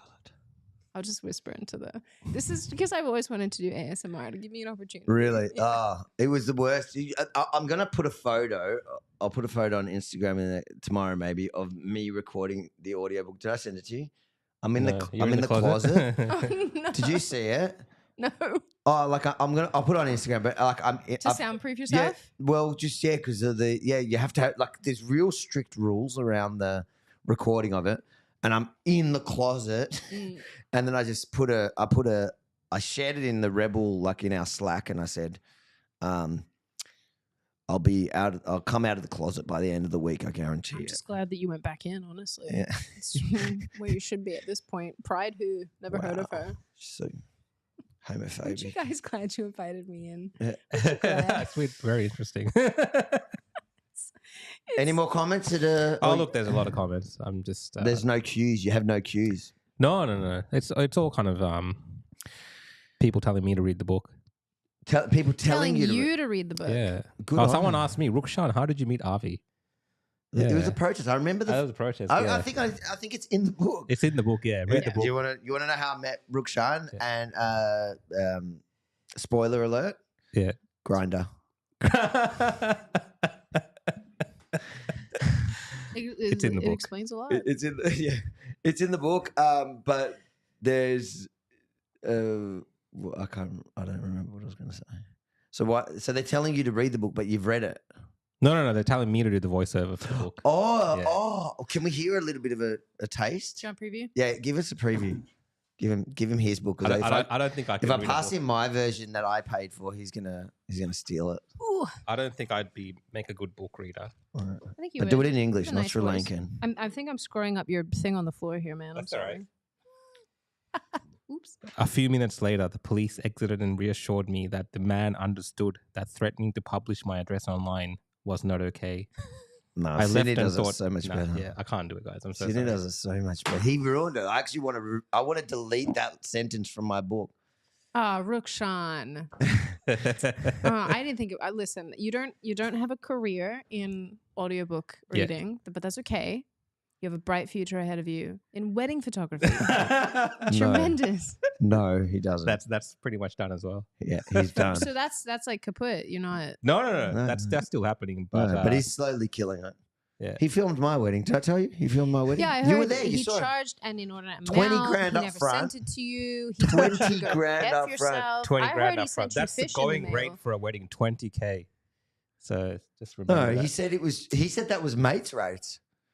20 Okay, on grand. a serious note, like how much does a wedding photographer actually charge? Like what's the general What's the grift? What's the grip for the Yeah. weddings? What's the Yeah. thing? I would say in Australia, between $6,000 to $10,000. And that's like everything. Here's your finished product with your Just little video. photography. But this is the thing, like most people don't understand, weddings is an artistic endeavor. So Yeah. technically, you can charge whatever people are willing to pay you for what you're doing for So your you time. can just throw out any number and they could go, yeah. No, done. if they really want you to, Yeah. be a part of that, and you have something to offer that's artistic and creative, Ah. it's unlimited, really, in terms of. I do think photographers are, and not the ones that like people go on about like in Vogue and stuff. Oh, he sold blah blah blah. No, none of that. But like real life people who take like really beautiful pictures, I think are awesome, and I'm so envious. Yeah, I mean, for a wedding, I think we don't realize now, but later down the track, 10, 15, 20 years from now, Yeah. that's when those moments are valuable. Yeah, So if you get someone you captured decent, it. right, someone like Rukshan to capture it, it makes a difference, right? Like Yeah. I think that's very valuable, and you can't really put a price on it. Like Mhm. these days, people spend crazy amounts of money on like flowers and all this type of thing, cakes and stuff. But at the end of the day, all you have left is your wedding photos and wedding videos. And Yep. you know. Well, I would if you would actually have. I actually gave it to Produced it. Avi to edit it. Yeah, he gave me it on files. He goes, because I was like, where is it?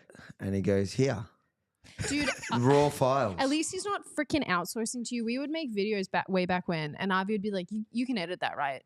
Fine. I'll edit it, you dumb I didn't know how to BITCH. edit. Yes, you did. You're so full of no. You would just outsource. You're like, I'm a cute little Avi. I don't know how to do anything. Oh, and then everyone does things for you. Do you remember that? You remember that video you made for your journalism course on me? Christ. When I wrote a couple forewords, and that was one of them that I mentioned in one copy, and then I mentioned something else in another one, and then obviously we ended up with the one we ended up with. But people don't realize that I thought I was going to fail that subject because of you. Why? Because I was like, Avi's well known. I dare say that the teacher or Oh, the they'd professor hate that I me, had, would be like, why is this guy your journalism piece? Because I had to make I can't even remember the context now, but I had to make Yeah, some like a video. story, Yeah, exactly. yeah. For one of my classes, Yeah, one of my courses. Oh my God. I genuinely worried about that. Did you pass? Yeah. He was too Actually did scared really to fail well. you. I actually did really well. So in you that did subject. well because of me. I think it was because I edited all day long anyway. So doing like an editing-esque subject was like You're easy. welcome. Yeah. You're welcome. Yeah. Well, just got another question in here. It's pretty interesting. They want to know if this cover here has been photoshopped. Has that been? Have you photoshopped your muscles, increased something here, made yourself more buffed? No. Benji's the one. Benji did it. Benji's behind the camera there. Yeah. Benji, did you make me more buff, or was that just easy artwork to work with? That's with the camera. This with the camera. It's with the camera. the Benji's flashes, saying with he the says- camera. No, I'm just a natural beast. Yeah. Yeah. Just a natural born killer. Is that what it is, Yeah. lady killer? Listen, he took it from down this angle, so I look bigger. I think it's fairly representative. This is when I saw the picture, I was like, you have a sleeve? When did that happen? through COVID. Yeah, and then you were like, oh, you good on the tattoos when we couldn't go outside. Yeah, my tattooist is a legend, Benny. Do they? He was not open during. He was not tattooing illegally during COVID. Absolutely not. No, He's a very, he was law abiding. yeah, he loves the law. No one loves the All law of more these. than It was him. like, do you remember? Do you remember one of the videos where that? Were you filming that, Benji? Where in COVID, the cop goes to me, oh, that's pretty, because it was like lockdowns months on end, Yeah. and there was no barbers open, no hairdressers. He's like, oh, yeah. He goes, oh, that's a pretty fresh haircut. Mhm. Shut up. He did not. He did, but he was like a banter. He was a good cop. He goes, I go, oh, those look like pretty fresh muscles. What gym have you been? Yeah. But like the funny thing is, it was like Rhonda was cutting my hair at home. Yeah. Like it was just funny because it looked like I'd just gone and broken more rules. Dude, I don't understand. Like when you guys talk about this stuff, it's like a different dimension to me Oh, that you were in. Australia was messed up. I have 5 siblings in Miami, and they would literally Life just is just- taunt me. Yep. Dude, I would call home. I would speak to my family, and they were all very depressed. And we would be doing stuff and going out, and I would be sending them pictures. And at the time, I would just be doing it because I like sending photos and sharing what I'm at, where I'm at, what I'm doing. At the time, I didn't realize that was such a crappy thing to do because I was like, look, we're at this bar. Like, we're going to try this like weird on fire Heartless. grape I've always juice. thought she was a bit heartless. And now looking back, I'm like, oh my God, like my family was sitting at home, couldn't leave. We're like scared of police. Like, I can't believe what talking to Aussies and hearing them say how fearful they were of the cops and still are. I'm like, what the hell, man? Australia is like, it freaks me out because I want to move back at some point. And I feel like unless Australia sorts itself out in terms of giving people rights, I don't know how to live in this country. Like I can't believe like some of the legislation that's on the table right now in relation to the misinformation and disinformation. Have you seen all that? Yeah. Have we seen it? Yeah. Who do you think it's targeting? It's horrifying. Rukshan. Yeah. Specifically, Yeah. you're actually named in it. Yeah. Yeah, no. we have been named in some. like, 100%. It's horrifying, and I think like you don't even have you have no right to speech. You Yeah. have no right to movement, and that's so weird because that's actually a. It's so funny I say that and contradict myself. That's a right that's constitutional. it's where a it is. constitutional But during right. the pandemic, it was challenged, and And they just shit all over Yeah. all these things, and I Yeah. just go, what's oh his my- name? Palmer, because it is enshrined in the Constitution yeah, that the right of movement, that they can't shut states down. That They is the whole can't. point of being a federation. But when he challenged it, and his challenge is what's essentially screwed all, because in our cases, in our constitutional challenges, it was the Palmer case that they used against us, but it was just like ridiculous. Oh, so Yeah. did they shoot it down? They shut down there's not one. Dude, but that's the other thing though, is you have to have a court system and a justice system that is responsible to the Constitution. Because if you're not, and it's not responsible to anything, then you have no basis in law. Like it's madness. it's so crazy. Mm. I love Australia more than anything. Like I really love this country, Yeah. but it scares the crap out of me legally. Oh, it's scary compared to Dude, the States ironically is jacked, America. but- Mm. Yeah, I know. America's like mental right now. and I feel better about doing insane stuff. You're in Texas, aren't you? Yes. Lots of illegals. Wow. They're all over the Are place. you the illegal or I don't know? Yeah, I crawled across the southern border. So Texas. So where you are, there's lots of illegal. Is it all of Texas? I've never been to Texas. What's your question? Is like are the illegals everywhere? Like is that Now? Yeah, Yeah. like now, people make jokes. Like I was talking. what about the hillbillies? They're all there, no? Yeah, there's a lot of- I was there's a lot doing of the accent at rednecks. dinner the other night, and you weren't very impressed with my. I Yeah. got myself a gun and I've got no teeth. You sound like you have like sand in your mouth. Because that's how they sound. Yeah. Because I'm dating a Texan and I make fun of He him. doesn't sound like He doesn't. that. No, I know he doesn't, and I wish he did because he's friends. I love hanging out with them. They have the cutest little accents, and they're so southern sounding, or so Texan. I love the southern Me too. and when they sing slow southern country music. Yep. You once created a list, but you didn't like. Did I? Yeah, but Oh, I did. I sent you like a.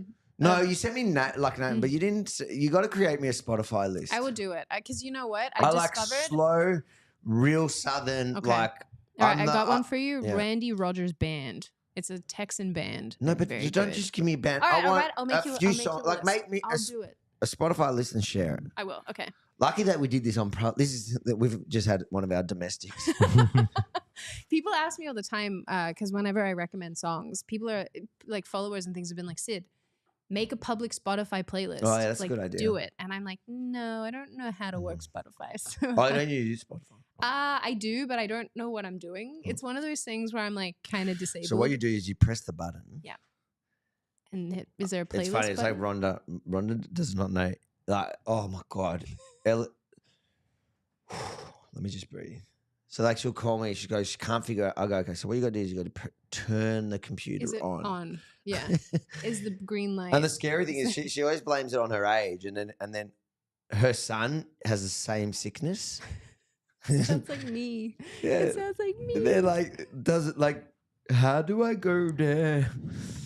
I'll do it. I'll do it Yeah, because do it. It's not that hard, and it will help people out like me that really. I actually like it, but I can't. I don't have the time or energy to go that's fair. find the songs. Sometimes- Rukshan, are there any comments? And what Oh, look, time is it? I mean, there's a good question here. That's a general question. Question to the panel: Who do you guys find inspiring, or which public voices do you find most inspirational on these times? That's loaded these days. I There's guess been a there's lot of disappointments. Yeah. Yeah, it's putting it mildly. Yeah. I guess people say that about you. But can we find inspiration in our political leaders? Like, what's the go these days? Inspiration. I think you can be inspired by parts of people. Mm. I think idolizing That's actually a nice anyone way of putting it. specifically is a mistake because you'll always be let down at the end. People are just even people that you see publicly, they're still human Yeah. beings who have lots of faults and flaws and do dumb things and run into all the walls or barriers in Avi's case. She loves those barriers. I'm not the right person to ask because I'm extremely black-pilled towards like political anything. I it's sad because I wish we could go back to the Jordan Peterson like hype era because I thought he back then was like so great for so many reasons, and I feel like since that I don't even know who's worth emulating these days or looking up to. But that's my point. I think looking at it that way is the wrong way to look at it. And I remember idolizing people, and probably like my barrier bashing days was probably because I was copying what I was seeing. I think is a question like who's not a butt, like who has some good but ideas. I think even some of the butts, as you put it, some of them you can look at some of their qualities and go, oh, that's a cool quality. And it's actually a concept that I remember learning as a kid from Jewish studies was like you're meant to learn even off a thief. Like you're meant to learn off somebody bad, the good quality. Yeah. So take the good quality. What is it that they have that you can go? And like it sounds cheesy, but I think it's true. Everybody has faults. Like Yeah. So looking at anyone and thinking they're going to save the world and they're going to no. get behind. If somebody's like consistently going in a direction that you believe, then support them, get behind them, and don't be disappointed when they maybe fall down a little bit, or they act like a human, and then but just expect it. They're going to do things that are going to annoy you or disappoint you. No, I think that's actually like a nice perspective. Yeah, I think it's like learning honesty from like the liar type of thing, like what not to do or taking cues from someone who has something. Because like there are some people who I think have a really good take on some things. Like a really like super basic example is like Matt Walsh. I fundamentally hate, like vehemently disagree with probably about 70% of what he says. I'm like, no, Matt, be quiet, please. Stop. I don't know him as a person, can't comment, but his takes, I'm like, I don't watch enough to know that I haven't seen much I don't like. They're so, they're just so, ugh. But when he gets it right and when I agree with him, I'm like, oh yeah, like I really agree with that. Like that's a really good take. Like that's a bold position. Like hell yeah. Can you send me his bad takes because I want to see it? You're gonna. I know what you're gonna say. You're gonna be like, because behind the scenes, you guys don't realize. Avi will be like, "That's really cringe, Sydney," but he won't say anything about it. He just tells me that he thinks something's cringe publicly. You would never say it publicly about others. Oh no, just about like someone, a take that someone has. You don't disparage people. Yeah, because I look, there was 5 years ago I would have, but now I you're realized that's a really cringy position to have. Let them do their thing, but you learn. But I guess my answer to his question is kind of what I taught myself. Is like people are going to be disappointing, and you mentioned Jordan Peterson. Like I think he has a lot of great stuff. I think he does too. But then I also look at I went to his show here with Rukshan. And like, I was really unimpressed. I really just wanted to go home. I think but that's the thing is like he, like a human being, fell off because things happened. He got sick. His relationship, I believe, was in jeopardy for a little bit. His daughter has chronic, issues as well, like with health and stuff. And so it's like these people are just going through people stuff, fall off, and maintaining an audience who just do. I mean, I know you both know this. Audiences are so aggressively critical of everything. But that was packed out. I think that was his biggest event. I think I was just disappointed. I was just disappointed because it was just like, I don't know.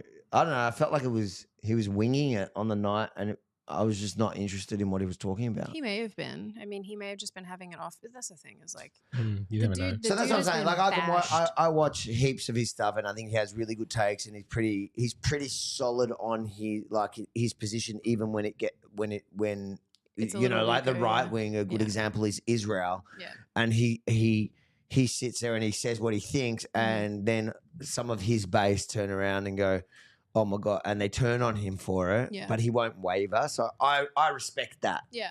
And I respect that in any group, even if it's not specific, even if it's an issue that I disagree with, as long as you're consistent and you keep doing it. Yeah. And you don't bend your position based on your following, because that's, to me, I find that cringe. And so many people do it. Yeah, a girlfriend of mine actually, when I was like kind of struggling with a couple of things, because I was like, I am starting to agree a lot with some, I don't even know how to articulate it, but I was like moving away from like a lot of the right-wing viewpoints and just kind of moving into like a libertarian-esque, like very libertarian-esque, like semi kind of liberal in some things, but not really like left-wing on some. Not left-wing, you know what I mean? Libertarian. Just libertarian. Which is liberal at points. Like classic liberal in some capacity, but still sometimes. right on some issues, but just kind of becoming a holistic human being with all these different ideas. And I was talking to one of my girlfriends, actually, who's a content creator. And I said, like, I'm scared because I really care about what I say. I really want to articulate these things, but I don't want people to turn around and like attack me for growing. And I was like worried about it because there's some things I still want to say publicly, and I'll get there. And she said, make content for the audience you want, not the audience you have. Yeah, that's good. And I thought that was so poignant because at the time I was so angry at everything. And I was like, this is when at the height of all of my crap going down. I was mad all the time. I was full of hate. It was not a nice place for me to be. And I wanted to say all this stuff. And obviously I've cooled my jets now and I'm a lot more relaxed. And having her say that, like, hey, people who get it are going to be around. They're just going to get that you're growing and changing and becoming a human being. That's fine. The people who don't get it will just drift away. And so you're exactly right. Like it's cringe to be beholden to ideas that you don't actually have in order to keep an audience that you don't actually like. It's so transparent. Like maybe not to everyone, but I see it. Like when somebody's being fake about their position, I'm like, you don't actually believe that, bro. Yep. I can see it. Yep. It's like a show. It's And terrible. there's no problem being an entertainer. I do that. Like, I love putting on a performance, Mhm. but I can't sit there and pretend like like, Rukshan, have you watched any of Rukshan's content? Yep. Shocking. He's so fakey fake boy. Cringy. Just wait. He's getting ready. He's gearing up his. Have you got a expose. cue? What time is it? I think. I think People are done listening to Avi's sulking about himself. We stopped talking about the book like an hour ago, Yeah. which to me I Sulking. find offensive. I have a question. Or this is a question that a couple of people raise all the Yeah. time, even with me. Yeah. I'll just pull it up. This feels like it's going to be a hard one. No. Avi, how about that video of you pushing the COVID narrative, you leftist? Ooh, you did address that. No, yeah, I address it in the book. Yeah. I do address it in the book. You do. So it was funny because we were talking about this earlier, right? Yeah. Because somebody commented on your tweet That I shared with you, today, and they're like, "Oh, well, Avi won't talk about the time he promoted the vax, the video of him promoting the vax." I'm like, "What are you talking about? Can I see that video? Because I know it doesn't exist because that never happened." And I knew what they were referring to was one video in May of 2020. So what happened for me? My experience with COVID was like before, in the beginning. So before, when it was like COVID-19, like December 2019, already beginning of January, because I was supposed to be going to Hong Kong and I was talking to them in Hong Kong, and then it got pushed because the virus, COVID had just hit Hong Kong from mainland China, and they were telling me then, it'll be a few weeks, and they had experience with SARS and all that, so they were like. And I was saying, "Oh, guys, it's just like a bad flu." Like, yeah, that was my position, right? Then March 2020, things got hectic, right, around the world, everywhere. Yeah. Lockdown everywhere. And I supported that first lockdown because we didn't know anything. No one knew anything. And I was like, but I still was saying it was personal responsibility. Yeah. And this is March 2020, in that first lockdown. And I had two elderly, like a great uncle in New York and a great uncle in Israel that had died at the time. They were saying from COVID, it was with COVID, and it was like, God, this is going to kill everyone. So I was like, I put a video out, guys, take personal responsibility. That's the video. Yeah, that's like, I'll wear a mask. What does it bother me to wear a mask if it's going to protect someone else? If you can work at home, work at home. If you're going to get, this is March 2020. It was probably that stance lasted me about 3 weeks. And then I was like, when the data started to come out, I was like, this is a scam. Yeah. And that's when I was like, nah. But these, it's funny because that video gets replayed by a different group of bad faith actors that come. So they're from like the truthers, the cookers. The cookers. But people change their minds. No, and that's right? fine. That's fine, and I own that. Yeah, I'm supporting you in that. Like, it's so weird to think that, and the COVID thing is always going to piss people off because it was so aggressive for so long, and so many people's lives got destroyed. And if for like 3 weeks at the front end, and I'll give that to you, for 3 weeks at the front end, if you bought into it and were like, yo, nah. Fine. No one, people had very little information. Some of us knew from the start it was crap, but some of us took a little bit longer. Did you never think it was bad? I made one. Okay, a girlfriend of mine was pregnant and she wanted to give birth. This is I promise there's a point to me bringing this up. A girlfriend of mine was pregnant, wanted to give birth with her husband in the room. This was when all this was starting. It was March. It was March. So this is the same period as this video. And she was like, go and get a COVID test because I was sick. And I had been hanging out with him, and then I got really sick. And so she was like, go get a test. And I was like, fine. So I went and got a test, and then I made a video about getting it. And I was like, here's what happened when I went and did this. But I didn't do it because I thought I was sick. I didn't do it because I was worried about being sick. I did it because my friend was pregnant, and I was trying to do her solid. And I thought I can make content out of this because it's popping off. Maybe I can help people, explain what to expect. Never bought into it. Always thought it was crap from day one because I read an article that I can't think. It begins with E. Epidemi. Oh, what are they Epidemiologist. That this guy We've had all written. forgot We that forgot word about the now. epidemiologist. That he'd written where he said this is probably going to be just a bad flu, Okay. and I read that and I was like, I'm convinced. That's all I need to see. And then life continued on as normal. And so yeah, from day one I was like, blah. But the point is, like, if you change your perspective, I don't know why people act like that's such a bad thing. Look, I think it's a good thing. I think it just shows, it actually lends more credibility to your criticism later on if you can Yeah. see both sides. Like, I had the same type of experience, but for me it was more around what the government was doing that I saw ended up being wrong. Yeah. They weren't taking accountability for the decisions they were making. Right. So for me as a business owner, when it all went down, I was like, okay, cool. I'll support the government. I'll support the community. I'll kind of play along with this thing because that's what everyone's doing. Yep. Our families, our parents, everyone is kind of doesn't know what's going on. Everyone's like, okay, cool. Let's work together as a community. Mhm. And everyone, I think most people, 99% of the population is happy to do that. Yep. But once you see that you do that and they don't reciprocate, they don't, give you respect as an individual, as a business owner, or as a citizen with their decisions when they make mistakes, then you got to start questioning, okay, are these people just taking us for a ride? And that's really where it changed for me, going from someone that was for doing whatever the government was saying to help the community, then to being like, why are they doing this? Why are they arresting people at protests? Why are they treating people like this? Like, Why do they say one thing and do another? Do one thing and do another. They don't back up what they're saying with science. Yep. They keep pulling out all these people on TV, and next, every second day they're saying something different. Yep. I mean, as someone that's just looking at it, it doesn't seem right. So I think that's okay. I think a lot of people did that, and some people it took them longer to get to that point. Yeah.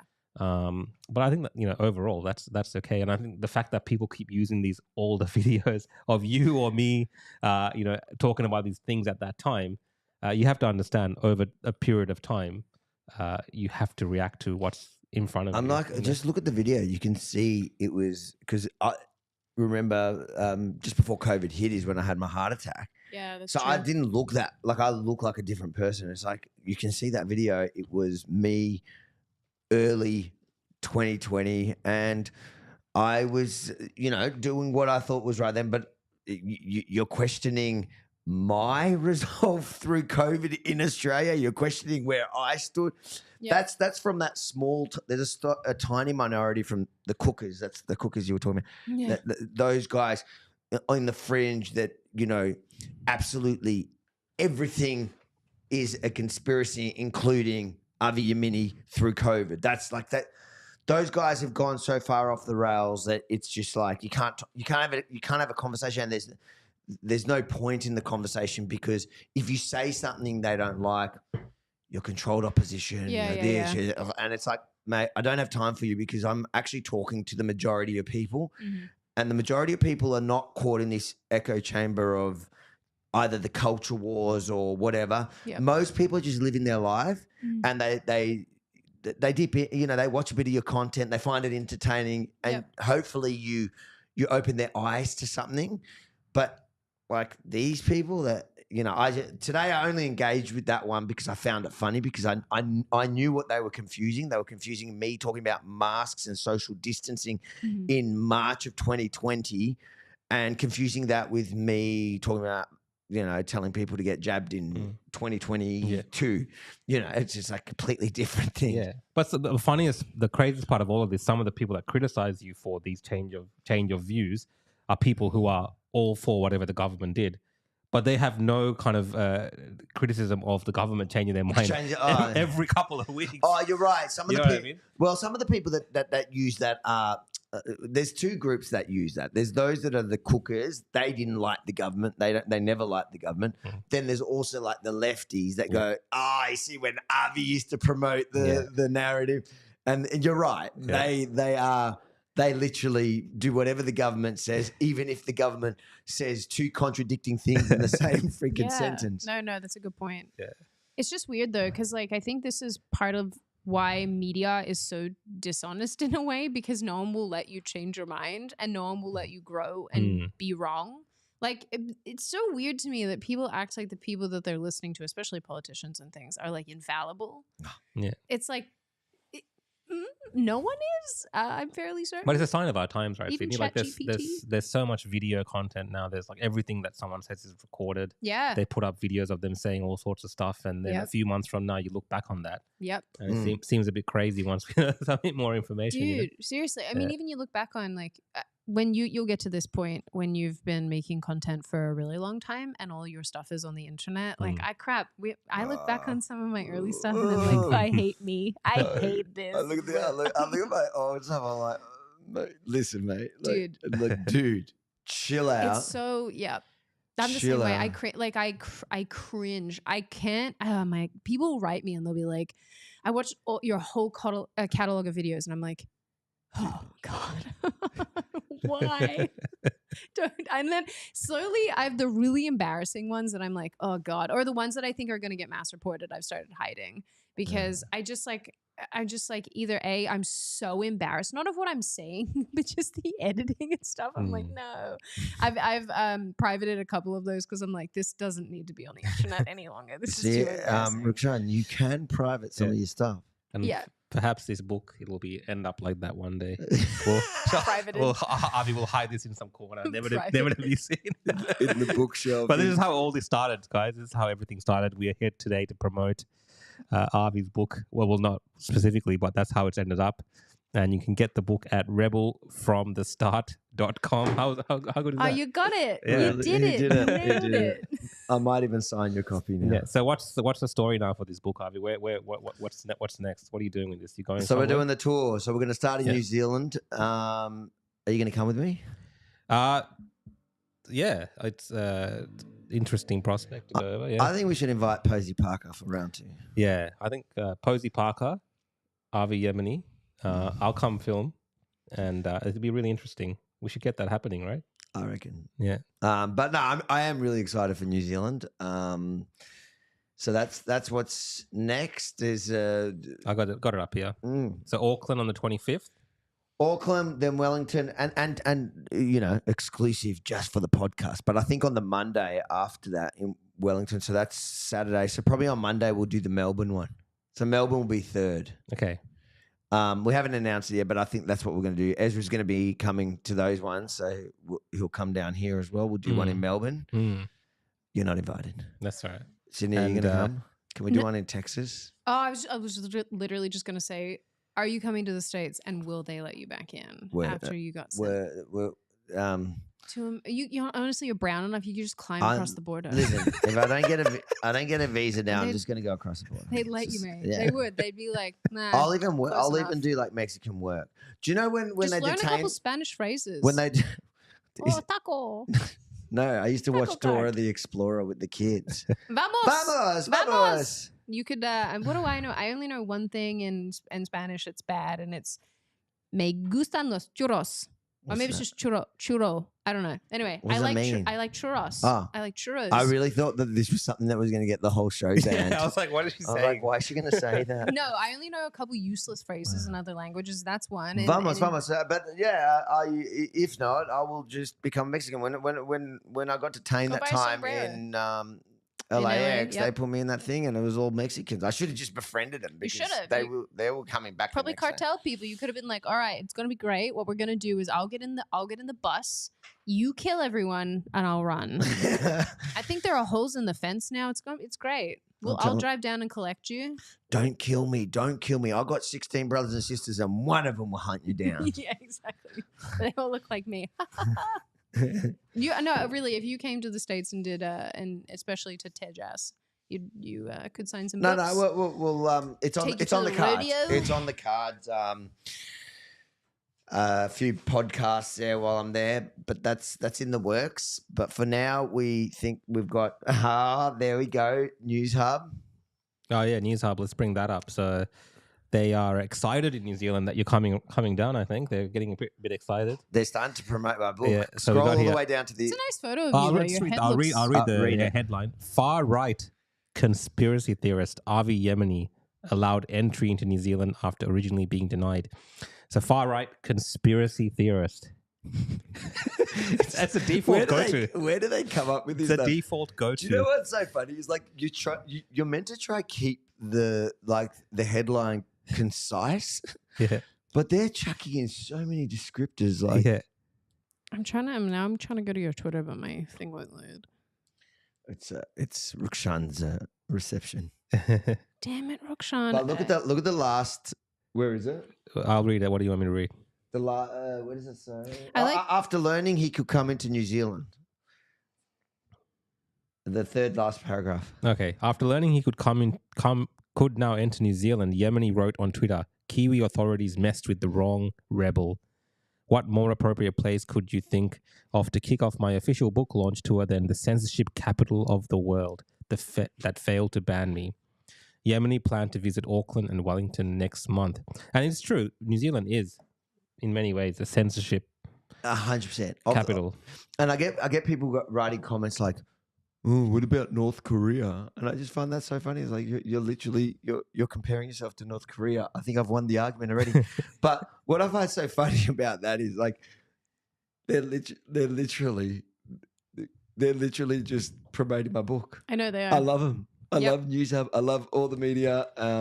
God bless you guys. Get so triggered. Keep crying. Kia ora. I've been practicing. Kia ora. Kia ora. How do you say it? Oh, the hello, the greeting. In Maori, yeah. Oh, I don't know. Kia ora. Is that it? Is that right? I think so. Kia ora. Kia ora. You sound like an Aussie about How do you kia say ora. it? Say it again. Kia ora. Now I can't say it because I'm Kia thinking. ora. It's like when I did the audiobook, I suddenly couldn't pronounce the most basic words. It was, and Dude, you I was know, having Google, like I was like doing the sound thing. have you ever seen or heard the video of Benedict Cumberbatch trying to say penguins? No. Oh my God, that's probably what you were doing. He starts off okay, sort of. It's like penguins, and then he ends up being like penguins, and then penguins, like penguins. It's so funny. You start to lose it though when you're. You know what? Recording the audiobook was one of the worst things that sucked. Have you ever had a moment where you're trying to film a video and you're trying to say a sentence and you keep screwing it up and you just have like 4 clips of you screaming at the microphone? Benji's nodding. He's my cameraman. Does he do that? And he tells me off. And I'm Dude. like, Benji, if you think you can do it better, you do it. It's so you start to like actually your brain You get starts to mad. become Swiss cheese and you it's just the worst. when I'm like sometimes because I script all my content because I have a lot of stuff I want to keep like and when I'm trying to say something and it's like really specific information that I need to get right because it's like I can't screw that up and I can't say it, I just end up being like fuck, and just leaving the room because I'm like nah. Drives me crazy. Yep. You see, Benji, you get off lightly. Yeah, you could have me just screaming fuck at your face and then leaving the room out of rage. It's bad. I didn't want to hear your voice after a while. Oh, that's right, because he was editing the audiobooks. I was recording him. He was editing it, and then and like Benji's real polite always when he writes me messages, but this one had a few profanities in it going. Like he was sick of hearing my voice, Aww. and I was like, "That's not a way to talk." Did you screw it up that much? What do you mean? Yeah. There was a point where I couldn't get full sentences out. Avi, no, did you take breaks? Breaks. No, you just stood in the closet for like 3 hours reading. No. It took me about average, I reckon, an hour a chapter. Yes. Yeah, about an hour a chapter. Oh my God. It was hell. Oh my God. It was hell. It was literally, and like it's not my gig. And I found myself at the end of them. Some of them, like I was screaming the chapter to the microphone. So I'm just going to tell you guys now. If you're waiting for the audiobook, stock up on Panadol. You may need it. You should post some outtakes, honestly. I bet they're hilarious. Yeah, but it's only audio. Yeah, but you should. That's fine. You can just put your face in it. Just like edit it so it's like. Just get it. And it's the just you AI to- screaming. Yeah, no, exactly. You could just AI it too. Just That was screaming. Dude, that's so funny. How are we looking? I reckon we're wrapping up I here reckon today. We put everyone out of their misery. Yeah.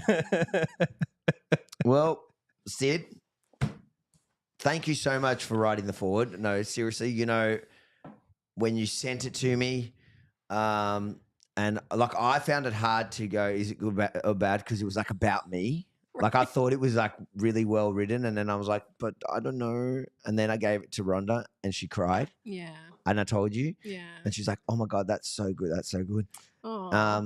And I actually like what's interesting. I think it really resonates with women. like all the women I've given it to are like, oh my God, that's so good. Like they're Yeah. over the top. That's Where nice. men just want to just get into me with the police and the drugs and that. They're like, come on, get to the They're like, point. "Tell Abby. me What about did you all do? of it." But really, it means a lot that you did it. It means a lot that And, you asked, though. Well, so- now this is just getting a bit. All right, we won't Cringe. be. We won't be. Yeah, we'll save that for. Let's just We fight in the street. Well, Later. Like, punch you in the head. Yep. Takeaway from here to people that haven't read it. First, all right, actually, I'll give you a couple, and you tell us. People that haven't read it yet, not sure, why should they read it? Oh, you want me to like do an? Is this my camera? Is that am a I camera? Am I a camera? That's the camera, yeah. If you got eyeballs and you enjoy not feeling sad inside, you should read Avi's book because. But my brother said it made him sad. Well, let me say this, right? I'm Ivy's friend. I'm also incredibly critical of Avi. And if I read it and thoroughly enjoyed it and found it endearing, then I dare say that you, as other human beings with feelings and emotions and what have you, will also find it endearing. You learn a lot, which I think is nice. And it's not a book that makes you feel like someone's being a pretentious butthead. It's very relatable. And I think on that front, it's definitely worth reading. And it's worth reading because I wrote the foreword. So, I mean, that in and of itself. And why should haters read it? Because it's really enjoyable hate reading stuff that, you know, when you dislike somebody, you know, when you hate watch There and was you're a lot. just like, There was a lot of downs in my life, so they'll get a lot of yeah, joy out of the downs. 100%. They'll be like, what? that's This kid like did intravenous drugs? Hell yeah. Does he die? Nah, loser, damn it. damn. I feel like haters should just like enjoy it from the perspective that they get to listen to you suffer a lot. Yeah, that's what I. Yeah. And why do you think Rukshan should read it again? I'm never reading this book again. Once is good for me. Because he's a glutton for punishment. That's why. He No, likes but to self-flagellate. I would like to echo what Sydney said, and you know, whether you like Avi, whether you dislike Avi, whether you hate him with a passion, I still think you should read the book, because now when people tell me, you know, Rukshan, do you know about Avi, and you know, Avi this and Avi that, I'm just gonna be like, look, man, just go get the book and read it. You know, I think that's the best thing you've done since I've known you is write this book, because now I don't have to bloody worry about your all your crap. But I like it. It's a good point, though. Like your if somebody says, "Do you know this about Avi?" or something about Avi, go, "Have you read the book?" No, you haven't read the book. Come back to me when you've read the Yeah, book. Read I'm book. happy to have a discussion about what's in the book. Because my No, God. about Avi, I'm happy. Yeah. I'm actually also to all of you that keep going on about my personal life because you love to keep rehashing parts of my personal life that you have no idea about. I will discuss it openly any day with you, even out on the street when you're protesting and you want to bring up things you don't know anything about.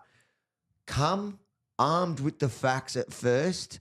Learn at least, even if you don't believe me, my version of the story, and then we can talk about it on the street while you're angry protesting the climate and the end of humanity, or the fact that not wearing masks is Nazi, or whatever silly thing you're doing. But first read the book. Yeah, I was going to say this is the equivalent of when someone's like, get educated. Go and educate yourself. Go and educate yourself. Yeah, if you're going to hate on Avi, go and Just educate yourself. no. I reckon I give them so many more things to hate me for. Hate on me for. You got so much more content to you bag have me out. given a lot of ammunition. It's true. It is true. Well, Sid, love you. Rukshan, we put up with you for your studio. I like you a lot, Rukshan. I Thank you, think you're Sydney. very lovely Thank and you. nice. I Thank don't know how you. you two work together. I'm glad I escaped. That's got to be in my book one day. All of this. How I got abused. No, it's been good. I'm glad. Thanks for inviting me. I'm glad that we did this because it's you know, I miss hanging out with Australians. So it's nice. It's nice. Thank you. He's like, thank you. Which Australians? Oh yeah, that's true. I mean, both of you were incorrect. The on what that ethnic Australian- Australians. Yeah, Look, exactly. multicultural Australia. You like to hang out with multicultural And this is what the Australians. country's becoming. I mean, it's par for the course. Yeah, I'm the only white person in this room. Yeah. How Go does that privilege feel? I feel like a minority. I feel discriminated against. On that note, thank you for your time. Tune in. You can go see our other episodes at, is it the opposition? The I'll opposition pull it dot up here. show. The opposition.show. and at some point it will be on Spotify or something like this. We'll get around to doing that. This will go. Actually, that's what I was supposed to put the Yeah. episode on their website. It'll be up there tomorrow. Love Thanks, you. guys. Thank you so much.